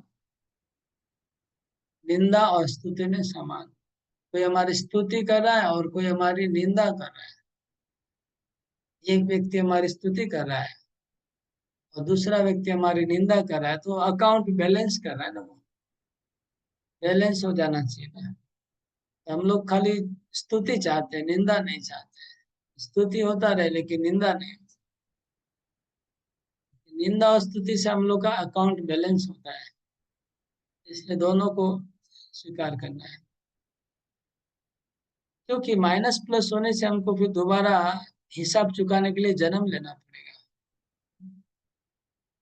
अगर हमारा अकाउंट को बैलेंस जीरो करके जाना पड़ेगा, भगवत धाम जाने के पहले हमारा अकाउंट में जीरो बैलेंस होना चाहिए। अगर प्लस है तो भी प्रॉब्लम, माइनस है तो प्रॉब्लम। इसलिए निंदा और स्तुति को दोनों को ले लें तो बराबर हो जाएगा, जीरो हो जाएगा।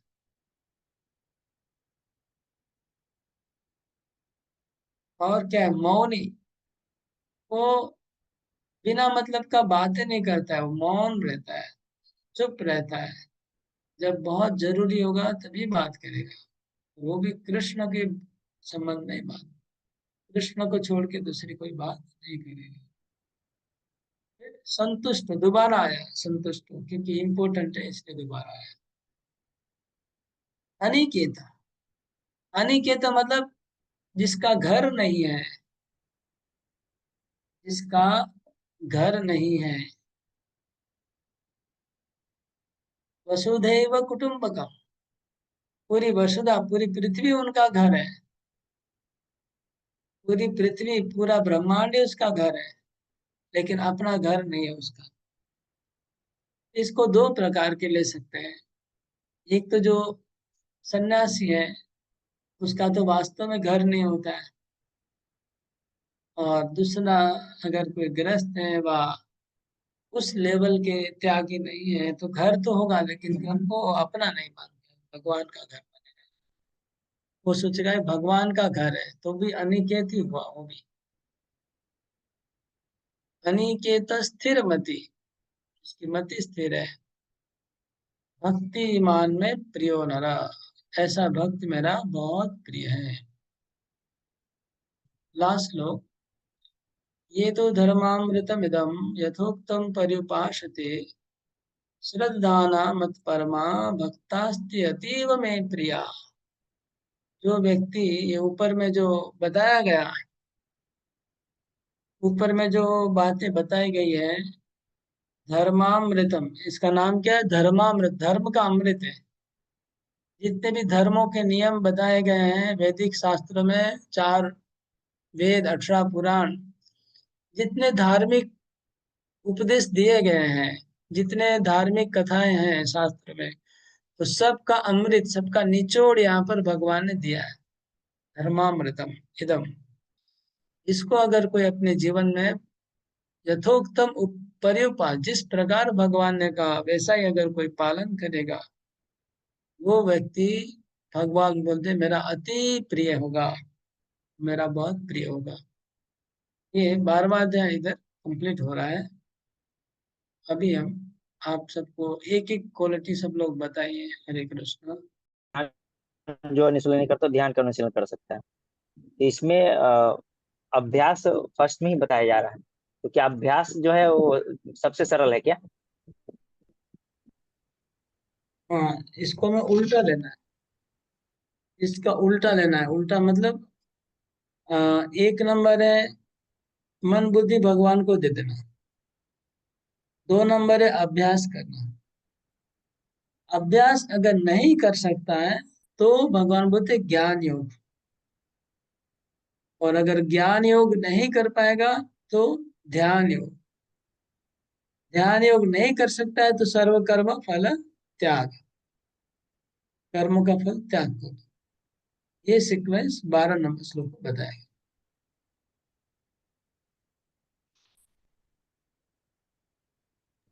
हरे कृष्णा प्रभु जी, दंडवत प्रणाम। प्रभु जी, हर्षित होना या शोक करना जो भी है, जो पछतावा होता है, शुभ अशुभ दोनों का, ये परित्याग करना, ये ऐसा ही हम लोगों को करना चाहिए क्या प्रभु जी? भक्तों को क्या करना चाहिए प्रभु जी? शोक नहीं करना चाहिए, पछतावा नहीं करना चाहिए। हाँ, भविष्य की चिंता नहीं करनी चाहिए। पर ऐसा मन में आ जाता है प्रभु जी। वो तमोगुण के प्रभाव से आ रहा है। तमोगुण का प्रभाव है, इसलिए पास्ट के बारे में सोचते रहेंगे, शोक में डूबे रहेंगे, मतलब तमोगुण। और फ्यूचर में सोचते रहेंगे, मतलब रजोगुण।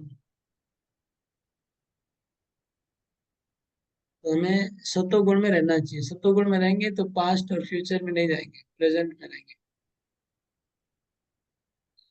तो हमेशा हरिनाम जप करते रहेंगे, प्रभुपाद की किताब पढ़ते रहेंगे, भागवत गीता पढ़ते रहेंगे, तो हमेशा प्रेजेंट में रहेंगे। पास्ट का सोचेंगे क्यों? लेकिन हम लोग करते नहीं है। हम लोग प्रभुपाद की किताब में डूबते नहीं, हरिनाम में डूबते नहीं है, भौतिक में डूबे रहते हैं। इसलिए भौतिक से बाहर निकलिए।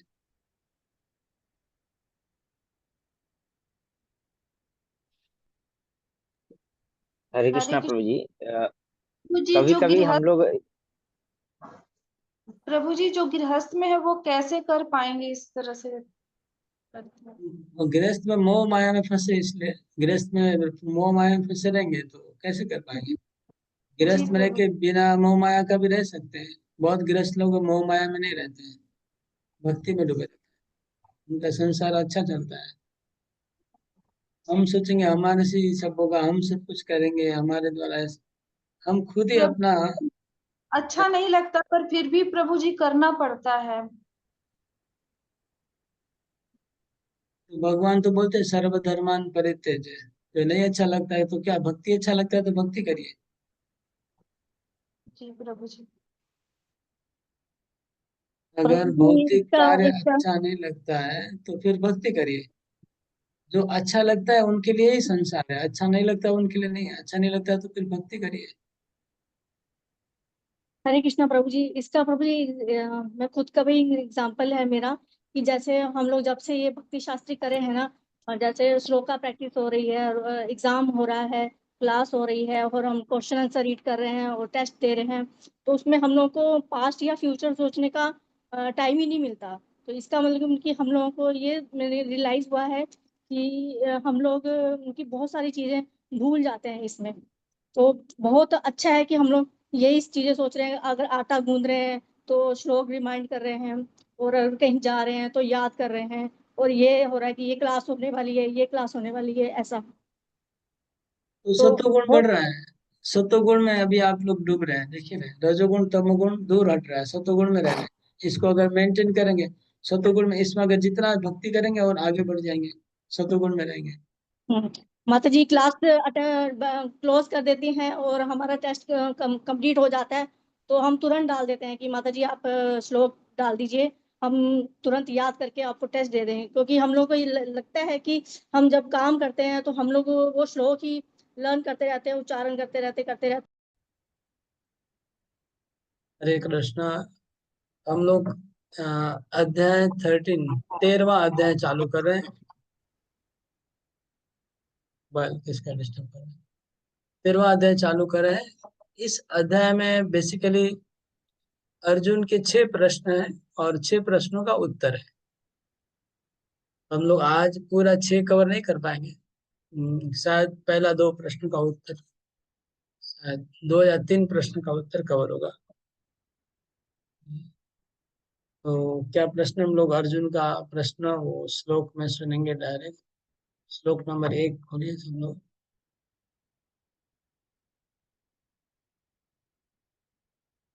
अर्जुन उवाच प्रकृतिं पुरुषं चैव क्षेत्रं क्षेत्रज्ञमेव च एतद्वेदितुमिच्छामि ज्ञानं ज्ञेयं च केशव। प्रकृतिं पुरुषं चैव क्षेत्रं क्षेत्रज्ञमेव च एतद्वेदितुमिच्छामि ज्ञानं ज्ञेयं च केशव।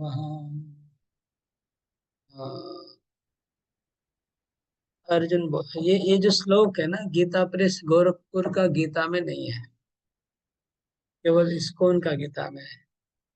और इसलिए गीता में जैसे 700 श्लोक है, इसको पकड़ने से 701 बन जाता है, एक श्लोक बढ़ जाता है।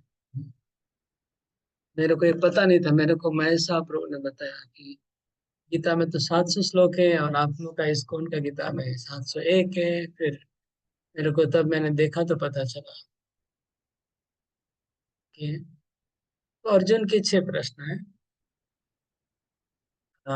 क्या है, मैं 6 चीज को जानना चाहता हूँ। हे कृष्ण, हे केशव, केशव कहा, हे केशव मैं जानना चाहता हूँ प्रकृति क्या है, पुरुष क्या है, क्षेत्र क्या है, क्षेत्रज्ञ क्या है, ज्ञान क्या है और ज्ञेय क्या है। ठीक है, 6 प्रश्न समझ में आ गया। प्रकृति और पुरुष, 2 शब्द समझ में आ रहा है सबको। और क्षेत्र और क्षेत्रज्ञ, ये भी समझ में आ रहा है। और ज्ञान और ज्ञेय,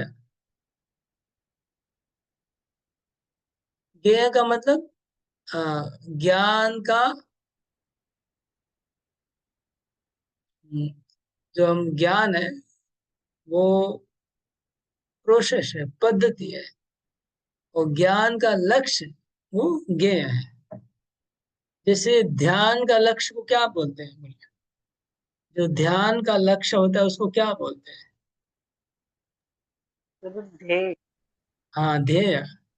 जैसे ध्येय कहते हैं कि मेरे जीवन का ध्येय ये है, इसी प्रकार ज्ञान का लक्ष्य ज्ञेय। ठीक है जी। तो ये प्रकृति क्या है, पुरुष क्या है, क्षेत्र क्या है, क्षेत्रज्ञ क्या है, ज्ञान क्या है, ज्ञेय। तो भगवान उत्तर देंगे, यहाँ से शुरू करेंगे पहले क्षेत्र से।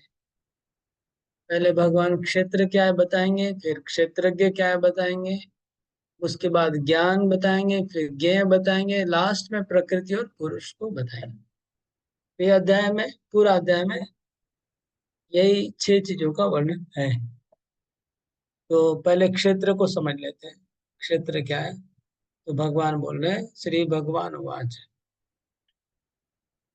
इदं शरीरं कौन्तेय क्षेत्रम् इति अभिधीयते एतद्यो वेत्ति तं प्राहुः क्षेत्रज्ञ इति तद्विदः।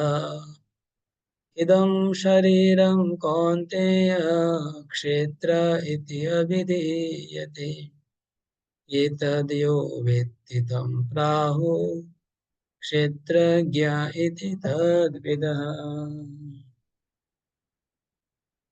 भगवान ने कहा इदम शरीरम, ये जो शरीर है हमारा, हमारा शरीर ही वो क्षेत्र है। क्षेत्र को चालू भाषा में खेत बोलते, खेत। हम लोग खेत बोलते हैं ना, जहाँ किसान खेती करता है। शरीर एक खेत है, क्षेत्र है। और इस क्षेत्र को जानने वाला क्षेत्रज्ञ कहलाता है। जो जो भी किसी वस्तु, कोई भी वस्तु को जब कोई व्यक्ति जानता है तो उसको ज्ञ कहते हैं ना, विशेषज्ञ ऐसे बोलते हैं ज्ञ। और कहाँ कहाँ ऐसा ज्ञ शब्द यूज होता है बताइए आप लोग। कौन से शब्दों के पीछे ज्ञ लगता है तो वो जानकार बन जाता है उसका? वेदज्ञ। वेदज्ञ, वेद को जानने वाला। ओके। और कृतज्ञ बोलते हैं प्रभु जी, कृतज्ञ। कृतज्ञ, कृतज्ञ, राइट। और वैज्ञानिक। नहीं नहीं विज्ञान। विज्ञ, विज्ञ, विशेषज्ञ, विशेषज्ञ, विशेषज्ञ, राइट। अनिभिज्ञ,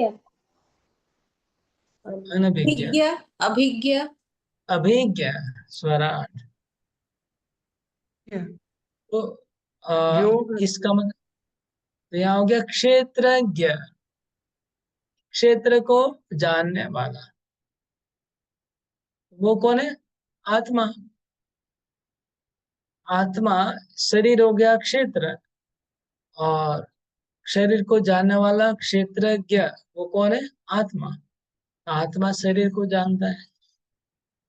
ये तो क्लियर है ना?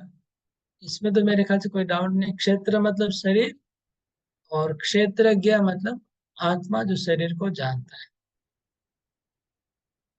के बाद वाला श्लोक, मैं इसका तात्पर्य नहीं पढ़ रहा हूँ क्योंकि तात्पर्य में प्रभुपाद जी ने आ, जो व्याख्या आगे ही पूरा बता दिया। जो उत्तर भगवान बाद में बताएंगे आगे, वो चीजें प्रभुपाद जी यहाँ पर लिखे हैं तात्पर्य में। तो हमको बाद में ऑलरेडी सीखेंगे, हम पढ़ेंगे, इसलिए अभी मैं नहीं पढ़ रहा हूँ।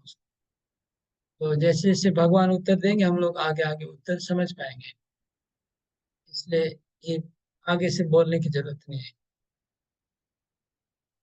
कुछ पॉइंट जो बोल देता हूँ, जैसे क्षेत्र।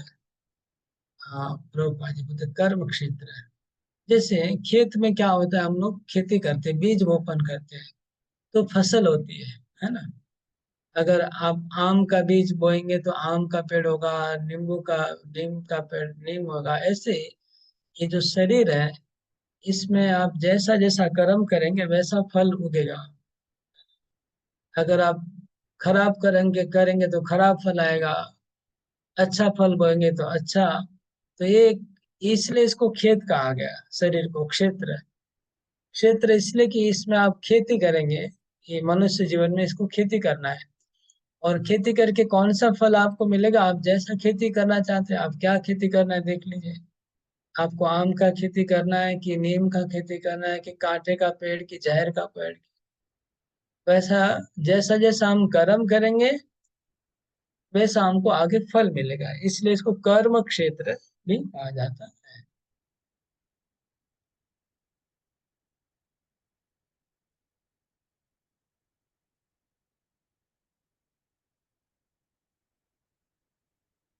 तो तात्पर्य में बोल रहे हैं कि कभी कभी हम सोचते हैं कि मैं सुखी हूँ, मैं पुरुष हूँ, मैं स्त्री हूँ, मैं कुत्ता हूँ, मैं बिल्ली हूँ। ये क्षेत्रज्ञ की शारीरिक उपाधियां हैं। लेकिन क्षेत्रज्ञ इससे अलग है, शरीर से अलग है, लेकिन वो सोच रहा है। जैसे किसान अगर खेत में जाए और किसान सोचने लगे कि मैं खेत हूँ, तो कैसा होगा? गड़बड़ हो जाएगा ना। किसान और खेत अलग है, खेत और खेडूत। लेकिन हम लोग आत्मा क्षेत्रज्ञ है, और वो सोच रहा है कि मैं शरीर हूँ, मैं कुत्ता हूँ, मैं बिल्ली हूँ। अरे बिल्ली का शरीर है, तुम्हारा खेत का नाम बिल्ली है, तुम बिल्ली नहीं हो। खेत का नाम कुत्ता है, तुम कुत्ते नहीं हो। लेकिन हम लोग सोचने लगते कि मैं बिल्ली हूँ, मैं कुत्ता हूँ, मैं शरीर हूँ, मैं पुरुष हूँ, मैं स्त्री हूँ। एक्चुअली हम शरीर नहीं है। शरीर से हम लोग क्षेत्र है, हम क्षेत्रज्ञ है, हम शरीर से अलग है। लेकिन हम सोच बैठ रहे हैं कि हम सोचने लगे हैं कि मैं ही शरीर हूँ, मैं ही कुत्ता हूँ, मैं ही बिल्ली हूँ, मैं भी पुरुष हूँ, मैं स्त्री हूँ। एक्चुअली खेत से खेडूत को अलग करना है, हमको खेत को अलग करना है और हमको अलग करना है। ये बात हमें समझना है। हमारा शरीर शरीर में ठंडा लग रहा है तो मेरे को ठंडा नहीं लग रहा है, शरीर को ठंडा लग रहा है। शरीर को गर्मी लग रहा है तो मेरे को गर्मी नहीं लग रहा है, मेरे शरीर को गर्मी लग रहा है। बुखार आया तो मेरे को बुखार नहीं आया, मेरे शरीर में बुखार आया है। ये हमको समझना पड़ेगा। हम लोग ये इसी में मोह में फंस गया। हमको लग रहा है कि मेरे को बुखार आया, हम सोच के दुख में डूब जाते हैं। अरे भाई, तुम दुख में क्यों डूब रहा है? तुमको थोड़ी बुखार हुआ है, बुखार तुम्हारे शरीर को। ओ बहुत कमर दर्द है, रो रहे दिन भर, प्रभु क्या करें कमर। अरे बाबा, तुमको कुछ दर्द नहीं है, तुम्हारा शरीर में दर्द है। यही हम लोग मिक्स कर देते हैं, समझ नहीं पाते। अगर ये थोड़ा सा याद करेंगे, ये थोड़ा गीता का बात, तो आपका दर्द दूर हो जाएगा। ये खाली मिसकॉन्सेप्शन है, गलत फहमी है। वो गलत फहमी को हटाना है, गलत फहमी को हटाना है। गलत फहमी की वजह से हम लोग दुखी हो रहे हैं, अननेसेसरी दुखी हो रहे हैं। अननेसेसरी दुखी हो के हम लोग सब छोड़ देते हैं, सब काम भक्ति भक्ति छोड़ देते हैं।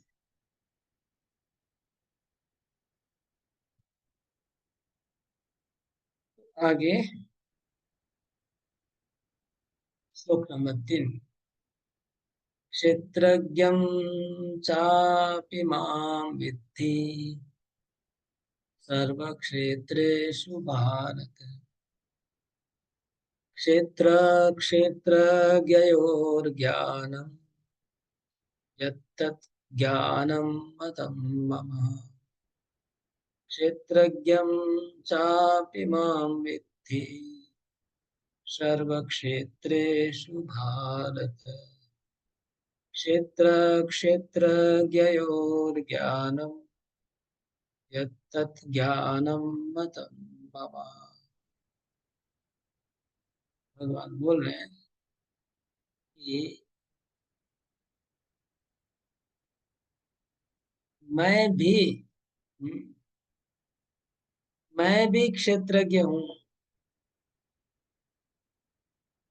कृष्ण बोल रहे हैं मैं भी क्षेत्रज्ञ हूँ, भगवान भी क्षेत्रज्ञ है। लेकिन कैसे क्षेत्रज्ञ है? सर्व क्षेत्रेषु, सब क्षेत्रों के क्षेत्रज्ञ है। भगवान बोलते मैं भी क्षेत्रज्ञ हूँ, लेकिन मैं सब क्षेत्रों का क्षेत्रज्ञ हूँ। और जो व्यक्ति इस बात को समझ जाएगा, उसका जीवन धन्य हो जाएगा। जो व्यक्ति ये समझ जाए कि पहली बात तो मैं शरीर नहीं हूँ, मैं शरीर से अलग हूँ, मैं एक क्षेत्रज्ञ हूँ। और समझे कि नहीं, भगवान भी इधर ही बैठे हुए हैं, वो भी क्षेत्रज्ञ, वो भी देख रहे हैं। ये बात अगर समझ में आ जाए, काम हो जाएगा। ये बात समझ में आ जाए, क्योंकि देखिए, क्षेत्रज्ञ हम बोले आत्मा है, लेकिन और एक क्षेत्रज्ञ है। इसी शरीर के में दो क्षेत्रज्ञ हैं। एक है आत्मा, वो भी क्षेत्रज्ञ है। जो मैं आत्मा हूँ, मैं क्षेत्रज्ञ हूँ। मेरे सिवा और एक क्षेत्रज्ञ है जो मेरे से बड़ा है, जो मेरा प्रभु है, मेरा मालिक है, वो भी क्षेत्रज्ञ है। उनका नाम परमात्मा है, वो भी क्षेत्रज्ञ है। तो अभी अंतर क्या है दोनों क्षेत्रज्ञ में? अंतर क्या है? सुशील केडिया प्रभु बताइए, ध्यान से सुन रहे थे। हरे कृष्ण प्रभु। दोनों क्षेत्रज्ञ में अंतर क्या है? क्षेत्र क्या अंतर है? हम्म,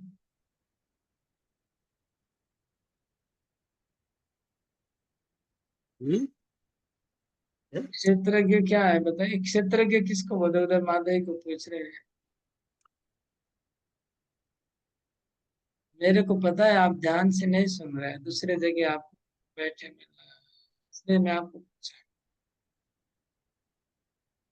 हाँ, अटेंटिव नहीं थे, पीछे एकदम हेलान दे के आराम से बैठे। समझ गया, प्रभु का मन नहीं है। ओके, क्षेत्र के मतलब क्या? सुशील केडिया प्रभु, क्या प्रभु जी? क्षेत्रज्ञ का अर्थ क्या है? क्षेत्रज्ञ मतलब क्या?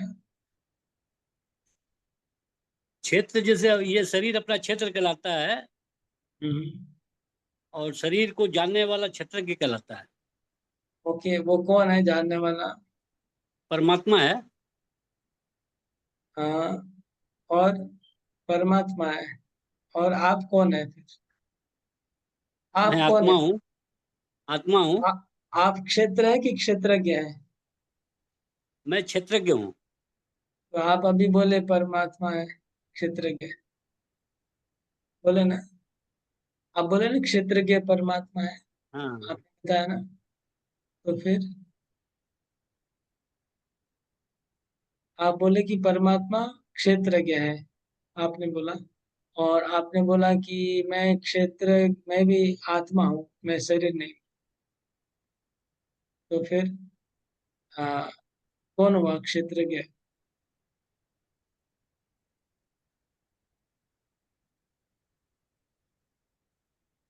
थोड़ा ध्यान देना पड़ेगा। हाँ, राकेश को बताइए। हरे कृष्णा प्रभु, दंडवत प्रणाम। प्रभु ये हम जो क्षेत्रज्ञ है आत्मा, और हमारा शरीर जो है क्षेत्र है, और इस क्षेत्र को जानने वाला हमारा आत्मा है, वही क्षेत्रज्ञ हो गया। उसी तरह परमात्मा जो प्रभु, वो हम सभी आत्मा को जानने वाले जो है वो परमात्मा है। हम क्षेत्रज्ञ के हिसाब से अपने आत्मा को जानते हैं, बट परमात्मा जो है वो पूरी जो जीव जंतु है वो उनको बारे में जानते हैं, वो उनका क्षेत्रज्ञ हो गया, क्षेत्र हो गया प्रभु जी। हरे कृष्णा। ओके, थोड़ा बहुत मेरे को लगता है समझ में आ रहा है, और क्लैरिटी चाहिए थोड़ा। आपका राइट आंसर गलत। जैसे ये हाँ, प्रकृति है, ये जीव जंतु है, ये पेड़ पौधे है, ये सब क्षेत्र है, ये क्षेत्र है परमात्मा का क्षेत्र है प्रभु। और मेरे को छोड़ के क्या? नहीं, हम सबको सबको, हम मेरे जीव भी को उन्हीं के लेकर, अंदर में आते हैं। हमको लेकर के, राइट। हाँ। तो पहला क्षेत्रज्ञ आत्मा है, मैं एक क्षेत्रज्ञ हूँ, है ना? लेकिन मेरे साथ परमात्मा भी अंदर बैठे हुए हैं, हाँ? लेकिन वो बड़े क्षेत्रज्ञ हैं। वो बड़े बड़े बाबू और छोटे बाबू होते हैं ना, आप लोग की दुकान में होते हैं ना, नौकर होते, बड़ा बाबू छोटा बाबू बोलते हैं ना। तो आत्मा छोटा बाबू है और परमात्मा बड़ा बाबू है। तो बड़े बाबू का पावर ज्यादा है। कितना हरे पावर कृष्णा ज्यादा है? प्रभु। हरे हरे कृष्ण। कृष्णा प्रभु। प्रभु जी, आत्मा क्षेत्रज्ञ है, तो क्या हमारे आत्मा का क्षेत्रज्ञ जो भगवान परमात्मा है वो हमारे आत्मा का क्षेत्रज्ञ है? नहीं, वो भी हमारे शरीर का और आत्मा का सबका क्षेत्र है। परमात्मा हमारे शरीर का भी क्षेत्रज्ञ है, हमारे आत्मा का भी क्षेत्रज्ञ है। और केवल हमारा नहीं, सभी शरीर, जितने भी शरीर है, इसलिए लिखा है, सर्व क्षेत्रेषु भारत। मैं सब क्षेत्रों का क्षेत्रज्ञ हूँ। भगवान ने सब खेतों का मालिक हूँ। अभी आप थोड़ा सोचिए कि मैं आत्मा हूँ, ये क्षेत्र को जानने वाला हूँ, है ना? मैं ये क्षेत्र के बारे में कितना जानता हूँ? मेरे को पता है कि मेरे अंदर में क्या है? पता है क्या? हाँ, मैं यहाँ से खाना डालता हूँ मुंह में, और वो खाना कैसे हजम हो रहा है, कहाँ जा रहा है, मेरे को क्या पता है? हाँ, बोलिए। नहीं नहीं पर प्रभु। कुछ नहीं पता है। इसका मतलब हम बहुत छोटे क्षेत्रज्ञ हैं, है ना। हमारा जो नॉलेज है बहुत लिमिटेड है। हम क्षेत्रज्ञ तो हैं, लेकिन हम बहुत छोटे क्षेत्रज्ञ, हम लोग को पूरा ज्ञान जानकारी नहीं है। लेकिन परमात्मा बड़े क्षेत्रज्ञ हैं, उनको पूरा जानकारी है। परमात्मा डबल, हमारे से डबल एडवांस है। एक तो हमारे से ज्यादा जानते हैं, दूसरा सबको जानते हैं। हम खाली अपने शरीर के जानकार हैं, परमात्मा सभी शरीर के जानकार है। केवल उतना ही नहीं, वो अच्छे जानकार है। वो तो पूरा जानते हैं शरीर के बारे में। तो ये क्लियर हो गया सुशील प्रभु, हाँ क्लियर हो हाँ गया। प्रभु। सुशील प्रभु का मोबाइल में प्रॉब्लम है, सुन नहीं पा रहे क्या?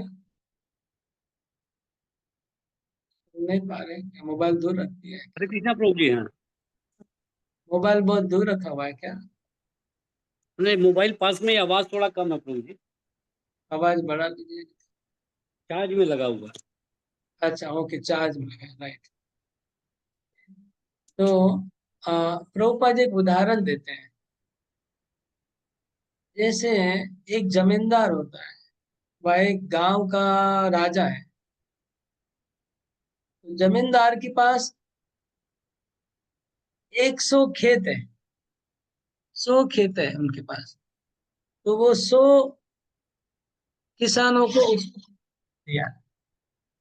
वो 100 किसान खेती करते हैं और वो फसल उगाते हैं, और उनमें से कुछ परसेंटेज उनको जमींदार को देना पड़ता है। तो दोनों खेत के मालिक हो गए। तो किसान भी खेत का मालिक है और वो जमींदार भी खेत का मालिक है ना। लेकिन किसान खेत का मालिक ज्यादा नहीं है ना। किसान का लिमिटेड है थोड़ा सा, वो 1 साल के लिए, 2 साल के लिए, 5 साल के लिए लीज दिया हुआ है उसको, और उसके बाद उसको छोड़ना पड़ेगा। लेकिन जो जमींदार है वो रियल मालिक है, सब खेतों का मालिक है जमींदार, और असली मालिक है। और जो बीच में जो खेती कर रहा है वो थोड़ा दिन के लिए टेम्पररी मालिक है। तो हम लोग आत्मा ऐसे ही है, हमारा खेत है लेकिन एक्चुअली हमारा खेत नहीं है, यह परमात्मा का ही खेत है, और हमको दिया गया है, हम लोग को हम दिया लोग गया है खेती करने के लिए। हाँ विनोद प्रभु, हम लोग लीज पे लिए हैं प्रभु। हम लोग को लीज पे दिया गया है, हम लोग इसके मालिक नहीं है, क्योंकि छोड़ना पड़ेगा इसको हम लोग। इसलिए हम लोग क्षेत्रज्ञ तो है, हम भी दुकानदार तो है, लेकिन हम दुकानदार भाड़े का दुकानदार है। हम लोग सब भाड़े वाले हैं। हाँ, पूरे बाजार का मालिक एक होता है, जो उसको पूरी बाजार उसकी है, और उसने 50 तो भाड़ा लगा दिया, भाड़ेदार को 50 आदमी को भाड़े दे दिया दुकान। समझ लीजिए वो परमात्मा वो मालिक है, और हम लोग सब भाड़े वाले हैं। ये क्षेत्रज्ञ का कॉन्सेप्ट क्लियर हो गया ना। अभी समझने की बात यह है, ये तो सब टेक्निकल बात है। असली बात है कि हम जैसे शरीर हैं, हाँ, हम शरीर में बैठे हुए हैं, शरीर में सुख दुख आ रहा है, प्रॉब्लम आ रहा है, लेकिन हमारे से ज्यादा तो परमात्मा को ज्यादा नॉलेज है ना हमारे बारे में, शरीर के बारे में। तो उनको ज्यादा फिक्र है ना, वो तो मालिक है असली। अगर हम ये बात समझ जाए तब प्रॉब्लम सोल्व हो जाए। समझ रहे हैं क्या? आप जैसे दुकान भाड़े लिए और मालिक भी सामने बैठा हुआ है, दुकान में प्रॉब्लम है तो मालिक को तो ज्यादा प्रॉब्लम होगा। जब मालिक सामने बैठा हुआ है तो आपको टेंशन क्या लेना है? ये बात हमको अगर समझ में आ जाए तो काम हो जाएगा। जैसे आपने किसी का गाड़ी है, हाँ, आप किसी का मालिक का गाड़ी है, अच्छा गाड़ी है, उसको आप भाड़े पे लेके आप ओला उबेर में खटा रहे हैं। अब वो गाड़ी अगर डैमेज होता है, प्रॉब्लम होता है, और मालिक भी अगर साथ में ही बैठा हो आपके साथ, और उस समय अगर गाड़ी को नुकसान पहुंचा है, तो किसको ज्यादा टेंशन होना होगा? आपको टेंशन होगा कि वो मालिक को होगा ज्यादा टेंशन? हाँ, मालिक। मालिक को ज्यादा टेंशन होगा। तो वो बेफिक्र रहना चाहिए ना इसको। हरे कृष्णा प्रभु जी, अगर किसी के शरीर में कोई बीमारी हो तो किसे चिंता करना चाहिए? इस मतलब हमें करना चाहिए या भगवान भी कर सकते? आपका अगर गाड़ी आपने भाड़े लिया है और गाड़ी में अगर कुछ स्क्रैच हो गया तो आपका मालिक को ठीक करने को बोलेंगे कि आप ठीक करेंगे? किसका जिम्मेवारी है? मैं ठीक करूंगी प्रभु तो फिर आपका जिम्मेवारी है। जी प्रभु जी। परमात्मा क्यों ठीक करेगा? आप यूज आप करें तो वो क्यों ठीक करेगा? लेकिन फिक्र किसको होना चाहिए, टेंशन किसको होना चाहिए? मालिक को टेंशन, मालिक को को। टेंशन, मालिक को टेंशन। हमको याद करना चाहिए कि कम से कम परमात्मा भी है, पास में बैठे हैं, वो असली मालिक है और वो उनको हमसे ज्यादा नॉलेज है, उनको जानकारी ज्यादा है। तो फिर अगर हम मैं अपने आप को कुत्ता समझ रहा हूँ, बिल्ली समझ रहा हूँ, पुरुष समझ रहा हूँ, स्त्री समझ रहा हूँ और टेंशन में पड़ रहा हूँ, तो बाबा परमात्मा तो उधर है, वो क्यों नहीं सोचे? परमात्मा तो नहीं सोचते कि मैं कुत्ता हूँ, बिल्ली हूँ, मैं सोच रहा हूँ। हम फंस रहे हैं, परमात्मा नहीं फंस रहे हैं, यही बात बोल रहे हैं। परमात्मा भी है उधर, लेकिन वो ऐसा हमारे जैसे फंसते नहीं है मोह में। उनको पता है कि ये शरीर है, शरीर खराब होगा, अच्छा होगा, उसका ट्रीटमेंट करते रहेंगे। लेकिन हम सोचते कि मैं बीमार हूं, मेरे को बुखार आया, मैं परेशान हूं, तो हम लोग मैं कर लेते हैं। परमात्मा मैं नहीं करता है। परमात्मा को पता है कि शरीर अलग है, आत्मा अलग है।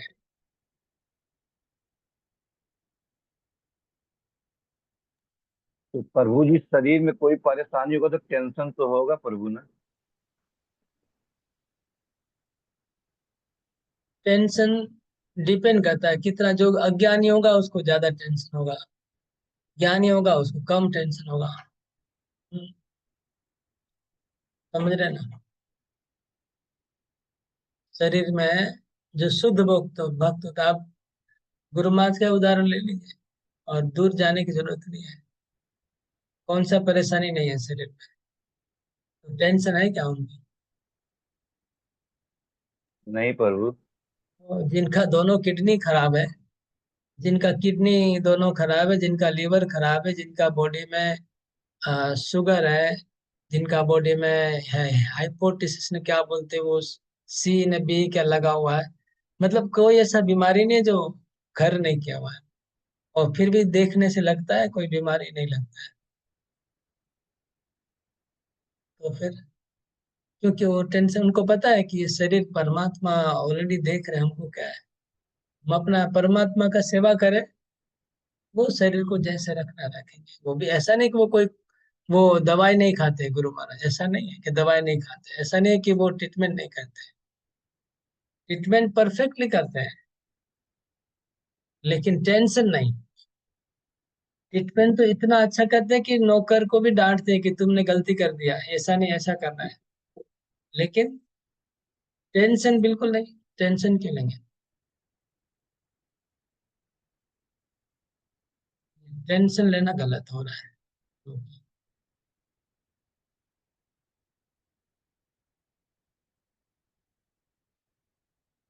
तो नेक्स्ट श्लोक 4 नंबर।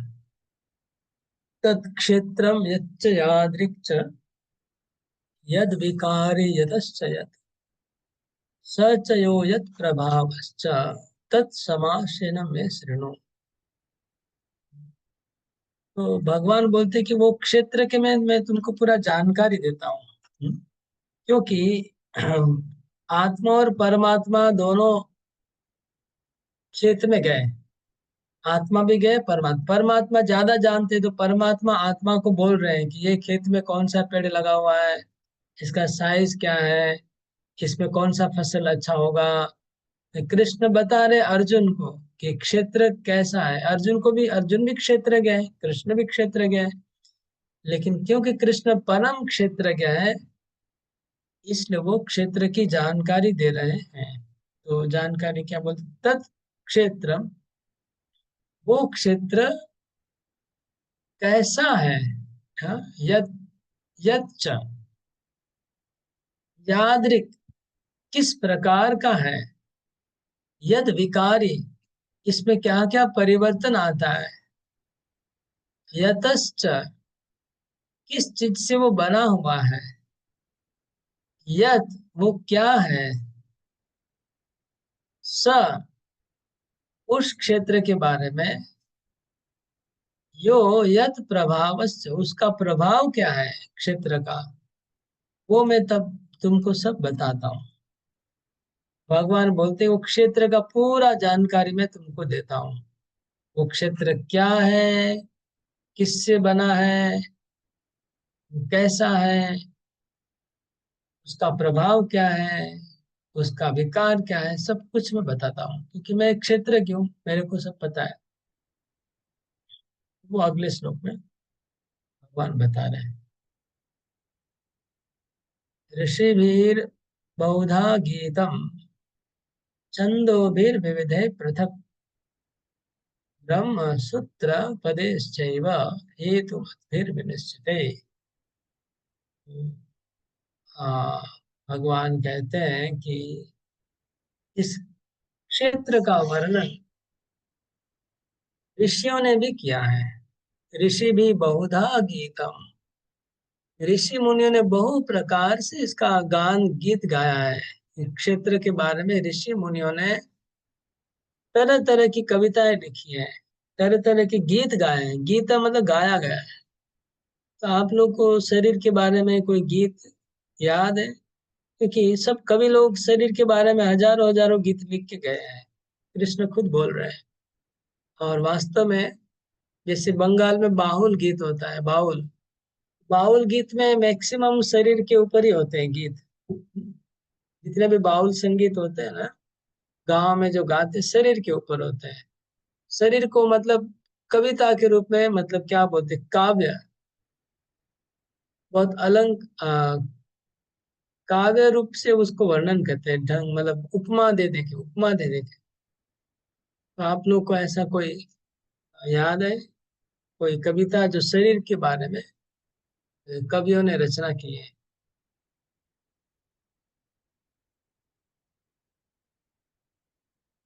भागवतम में भी दो चार जगह आया है शरीर का वर्णन, कवि के द्वारा, कवि कविता पूर्ण वर्णन, काव्य रूप में वर्णन।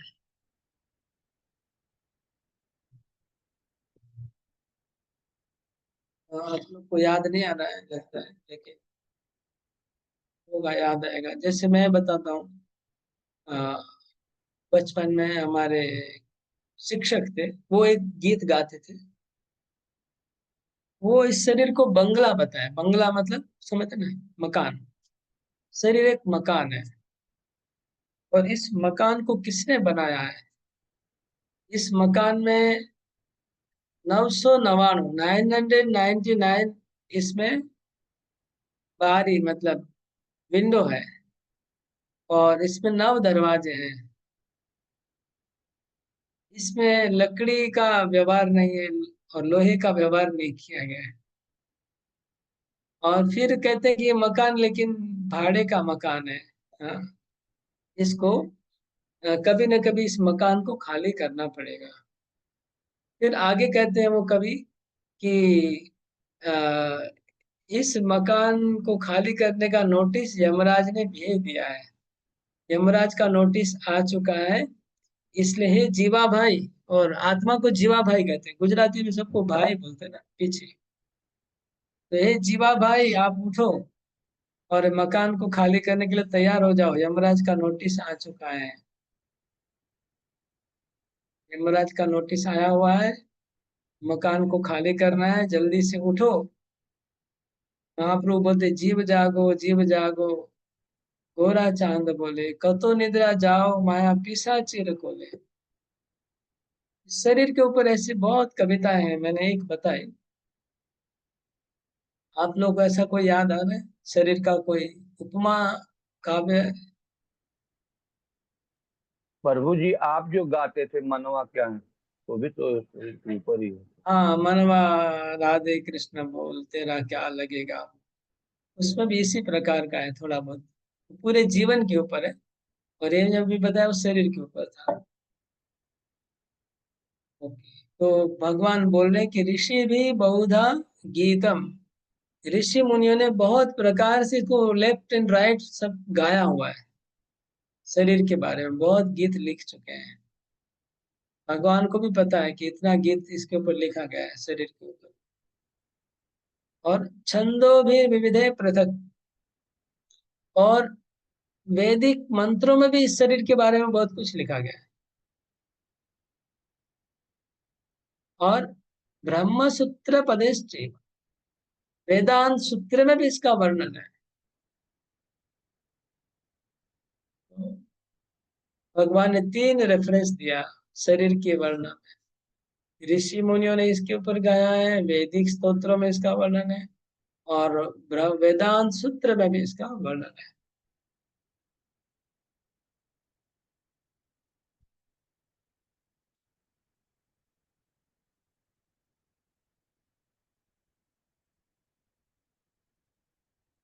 इसमें एक बात आया जो भगवान बोलना चाह रहे हैं, विविधे पृथक लिखा है। विविधे पृथक मतलब सब लोग अलग अलग प्रकार से वर्णन किए, मतलब सब में थोड़ा मतांतर है। किसी ने ऐसा बताया, किसी ने वैसा बताया, किसी ने ऐसा बताया। मतलब कोई बोलेगा कि इसमें 9 दरवाजा है, कोई बोलेगा इसमें 5 दरवाजा है, कोई बोलेगा इसमें 1 करोड़ छिद्र है, जो विंडो, अलग अलग तरह से बताया। तो मतांतर है, लेकिन कृष्ण बोलते कि मैं जो बताऊंगा वो वेदांत सूत्र से बता रहा हूँ। सबसे ऑथेंटिक जो है वेदांत सूत्र है, उससे बता रहे हैं। वैसे लोगों का मत अलग अलग है शरीर के ऊपर। तात्पर्य में तैत्तिरीय उपनिषद से प्रभुपाद जी ने कोट किया है। तैत्तिरीय उपनिषद में एक अध्याय है, उस अध्याय का नाम है ब्रह्म पुच्छम। क्या नाम है? ब्रह्म पुच्छम। तो ब्रह्म पुच्छम, पुच्छम का अर्थ क्या होता है? पृच्छम, ब्रह्म पृच्छम, पृच्छम भी बोलते हैं, पुच्छम भी बोलते हैं। तो पृच्छम का व पुच्छम का अर्थ क्या हुआ, कोई बताइए। उधर पढ़ने की जरूरत नहीं है, अभी जो आपको लग रहा है वो बोल दीजिए। पढ़ के बोलेंगे तो कोई फायदा नहीं है। जो आपको याद आ रहा है। ब्रह्म के बारे में पूछना। हाँ, तो पुच्छम का एक अर्थ है पूछना, और पुच्छम का एक अर्थ है पूछ, लेज, टेल, पूछ। तो दोनों अर्थ में इसको व्यवहार किया गया है। ब्रह्म पुच्छम जो अध्याय है, इसका दोनों अर्थ है। ब्रह्म की जिज्ञासा भी है इस अध्याय में, और ब्रह्म का पुच्छ भी है। दोनों बातें वो हम पढ़ेंगे, तो वो उपनिषद अभी नहीं पढ़ेंगे, टाइम नहीं है हमको बोलने का भी। तो ब्रह्म पुच्छम अध्याय में ब्रह्म क्या है ये पूछता है शिष्य अपने गुरु को। तो गुरु पहले कहता है कि अन्न ब्रह्म है। अन्न ब्रह्म है। अन्न मतलब खाना, भोजन, खाना ही ब्रह्म है। ये हो गया क्लास 1 का पढ़ाई। क्लास 1 का पढ़ाई क्या है? कि अन्न ही ब्रह्म है। तो अन्नमय, इसको अन्नमय चेतना हो गई। उसके बाद 2 नंबर का पढ़ाई, फिर कुछ दिन के बाद, कुछ दिन अन्न खाता है वो, अन्न खा के ब्रह्म का अनुभव करने का कोशिश करता है कि भाई अन्न को ब्रह्म है, अन्न ब्रह्म है, अन्न ब्रह्म है। फिर दोबारा जाके पूछता है कि भाई इसके ऊपर और भी कोई ब्रह्म है क्या? तो बोलते प्राण ब्रह्म है। तो फिर कुछ दिन जाके प्राण वायु का प्रैक्टिस करता है, प्राणायाम करता है, प्राणायाम करते करते करते करते प्राणायाम में वो ब्रह्म का अनुभव करता है। फिर लगा कि नहीं, प्राणवायु के ऊपर भी कुछ होगा। फिर गुरु के पास जाते हैं, भाई इसके ऊपर कुछ क्या है? तो बोलते मनो ब्रह्म, मनोमय ब्रह्म, अन्नमय ब्रह्म, प्राणमय, फिर मनोमय। नहीं, मन ब्रह्म है। फिर मन को समझा कुछ दिन के बाद, मन के ऊपर भी कुछ होगा। क्या नेक्स्ट? ज्ञानमय, ज्ञान मतलब आत्मा है, ज्ञान का मतलब आत्मा। ज्ञानमय, ज्ञान ही ब्रह्म है, ब्रह्म ज्ञान, आत्मज्ञान। उसको पाने के बाद लास्ट में विज्ञान व आनंदमय, आनंद ब्रह्म। 5 नंबर में आनंद ब्रह्म, विज्ञान। तो पहले अन्नमय, प्राणमय, मनोमय, ज्ञानमय और विज्ञान। विज्ञान व आनंद दोनों वर्ड यूज होता है। वैसे उपनिषद में तो आनंद लिखा है, लेकिन कई लोग उसको विज्ञान भी कहते हैं। ये 5 प्रकार की चेतना है। अन्नमय चेतना, प्राणमय चेतना, मनोमय चेतना,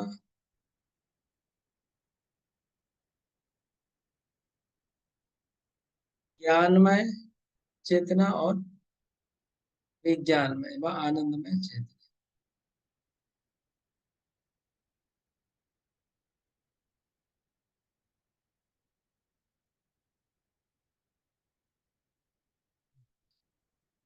अन्नमय, प्राणमय, ज्ञानमय, 4 ये।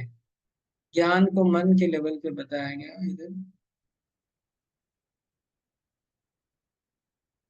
ज्ञान के बाद विज्ञान, 4 ही बताया गया। अन्नमय, प्राणमय, ज्ञानमय, विज्ञान। ठीक है, मनमय नहीं है। ठीक है, मन को हटा दीजिए।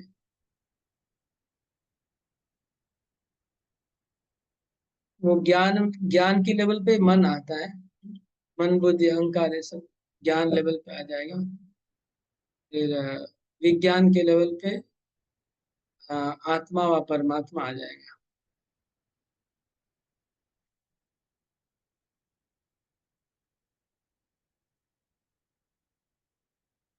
ये बताया गया। अभी क्षेत्र का वर्णन कर रहे हैं भगवान अगले श्लोक।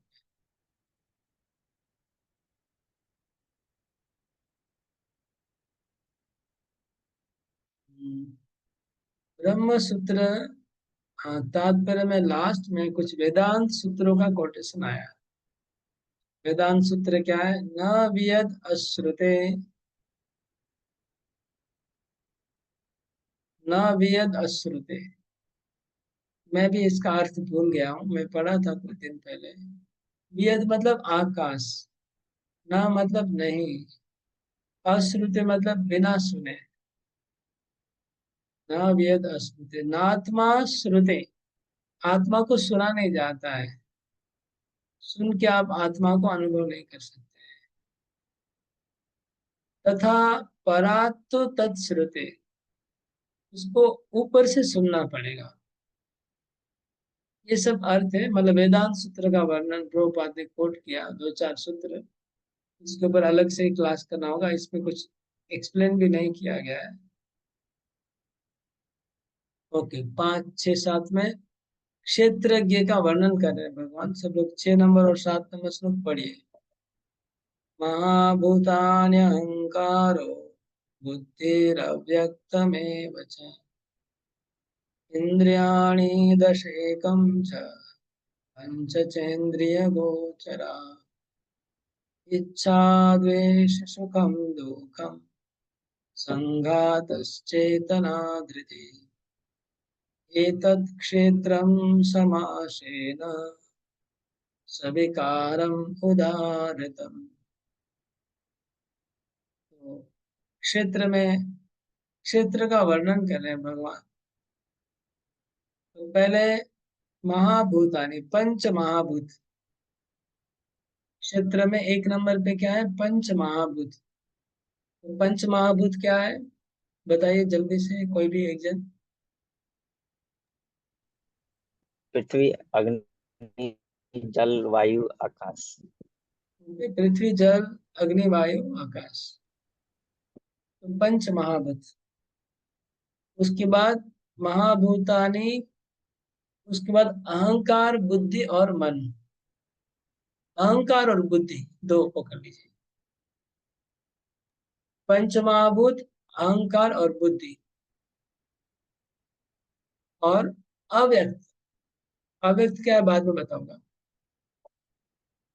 इंद्रियाणि दशेकम च, 10, 11 इंद्रिया। 11 इंद्रिया कौन है? कौन सी? कौन बताएगा जल्दी से बताइए कोई भी। 11 इंद्रिया।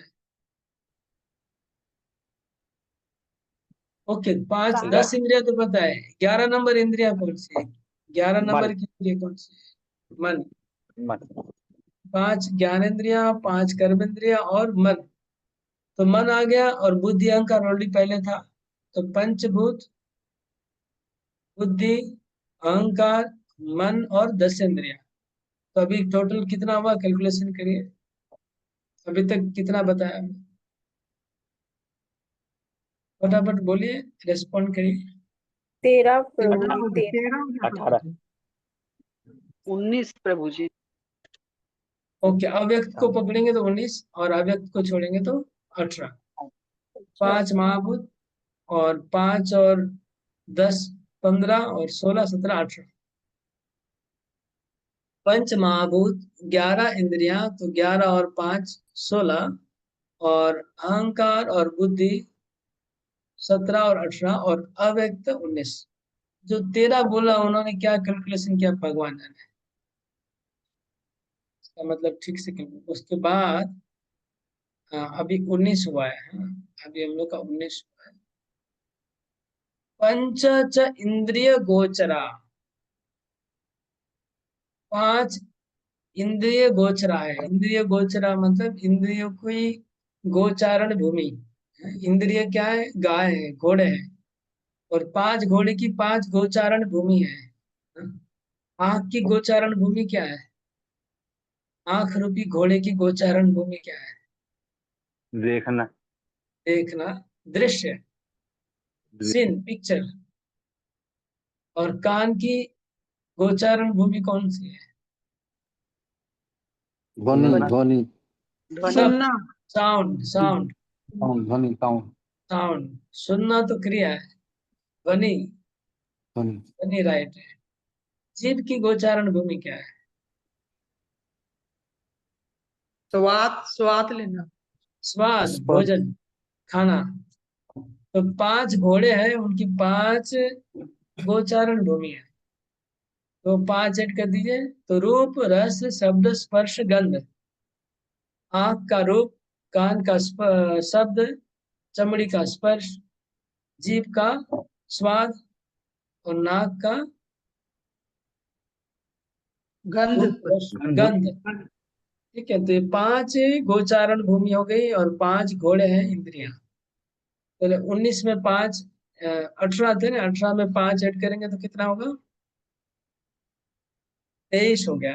23 और एक के अव्यक्त था, तो उसको लगे 24। तो इन 24 तत्वों से हमारा शरीर बना है।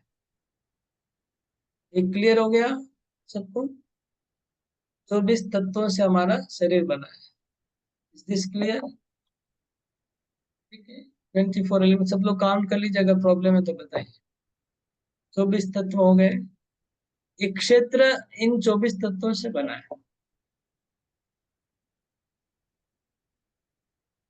प्रभु जी लास्ट वाला कौन सा बोले थे, 24 नंबर लास्ट में क्या बोले थे? अव्यक्त, ओके।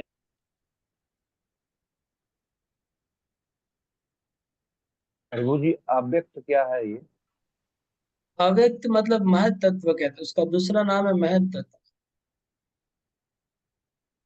महत तत्व या प्रधान कहते हैं। ये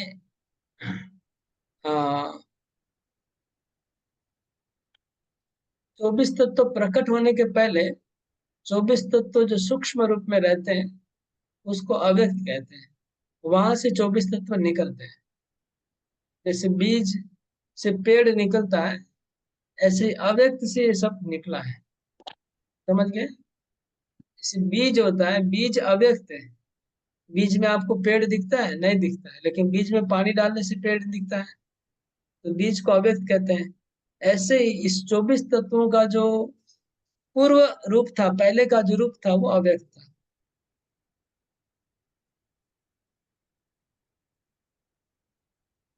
समझ में आ गया अव्यक्त क्या है विनोद? हाँ प्रभु।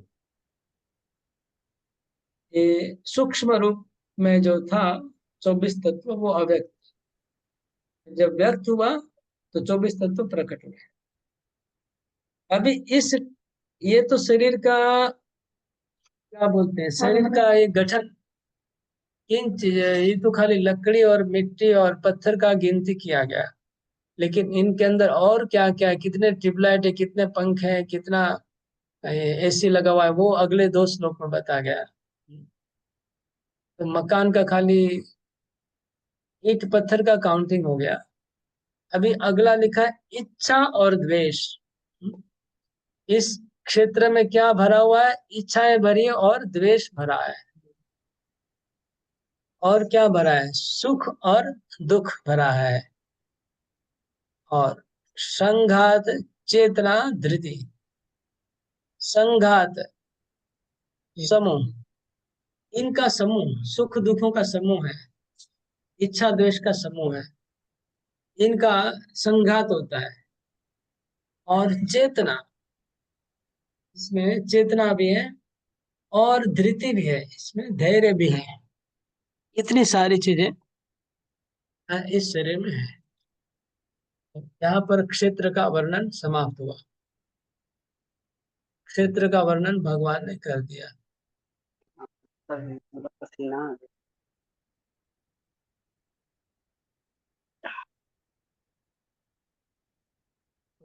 और 2 प्रश्न का उत्तर हो गया अर्जुन का, क्षेत्र और क्षेत्रज्ञ।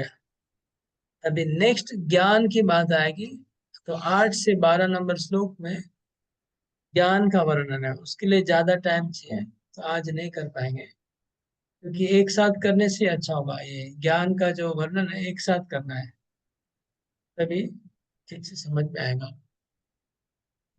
अभी जो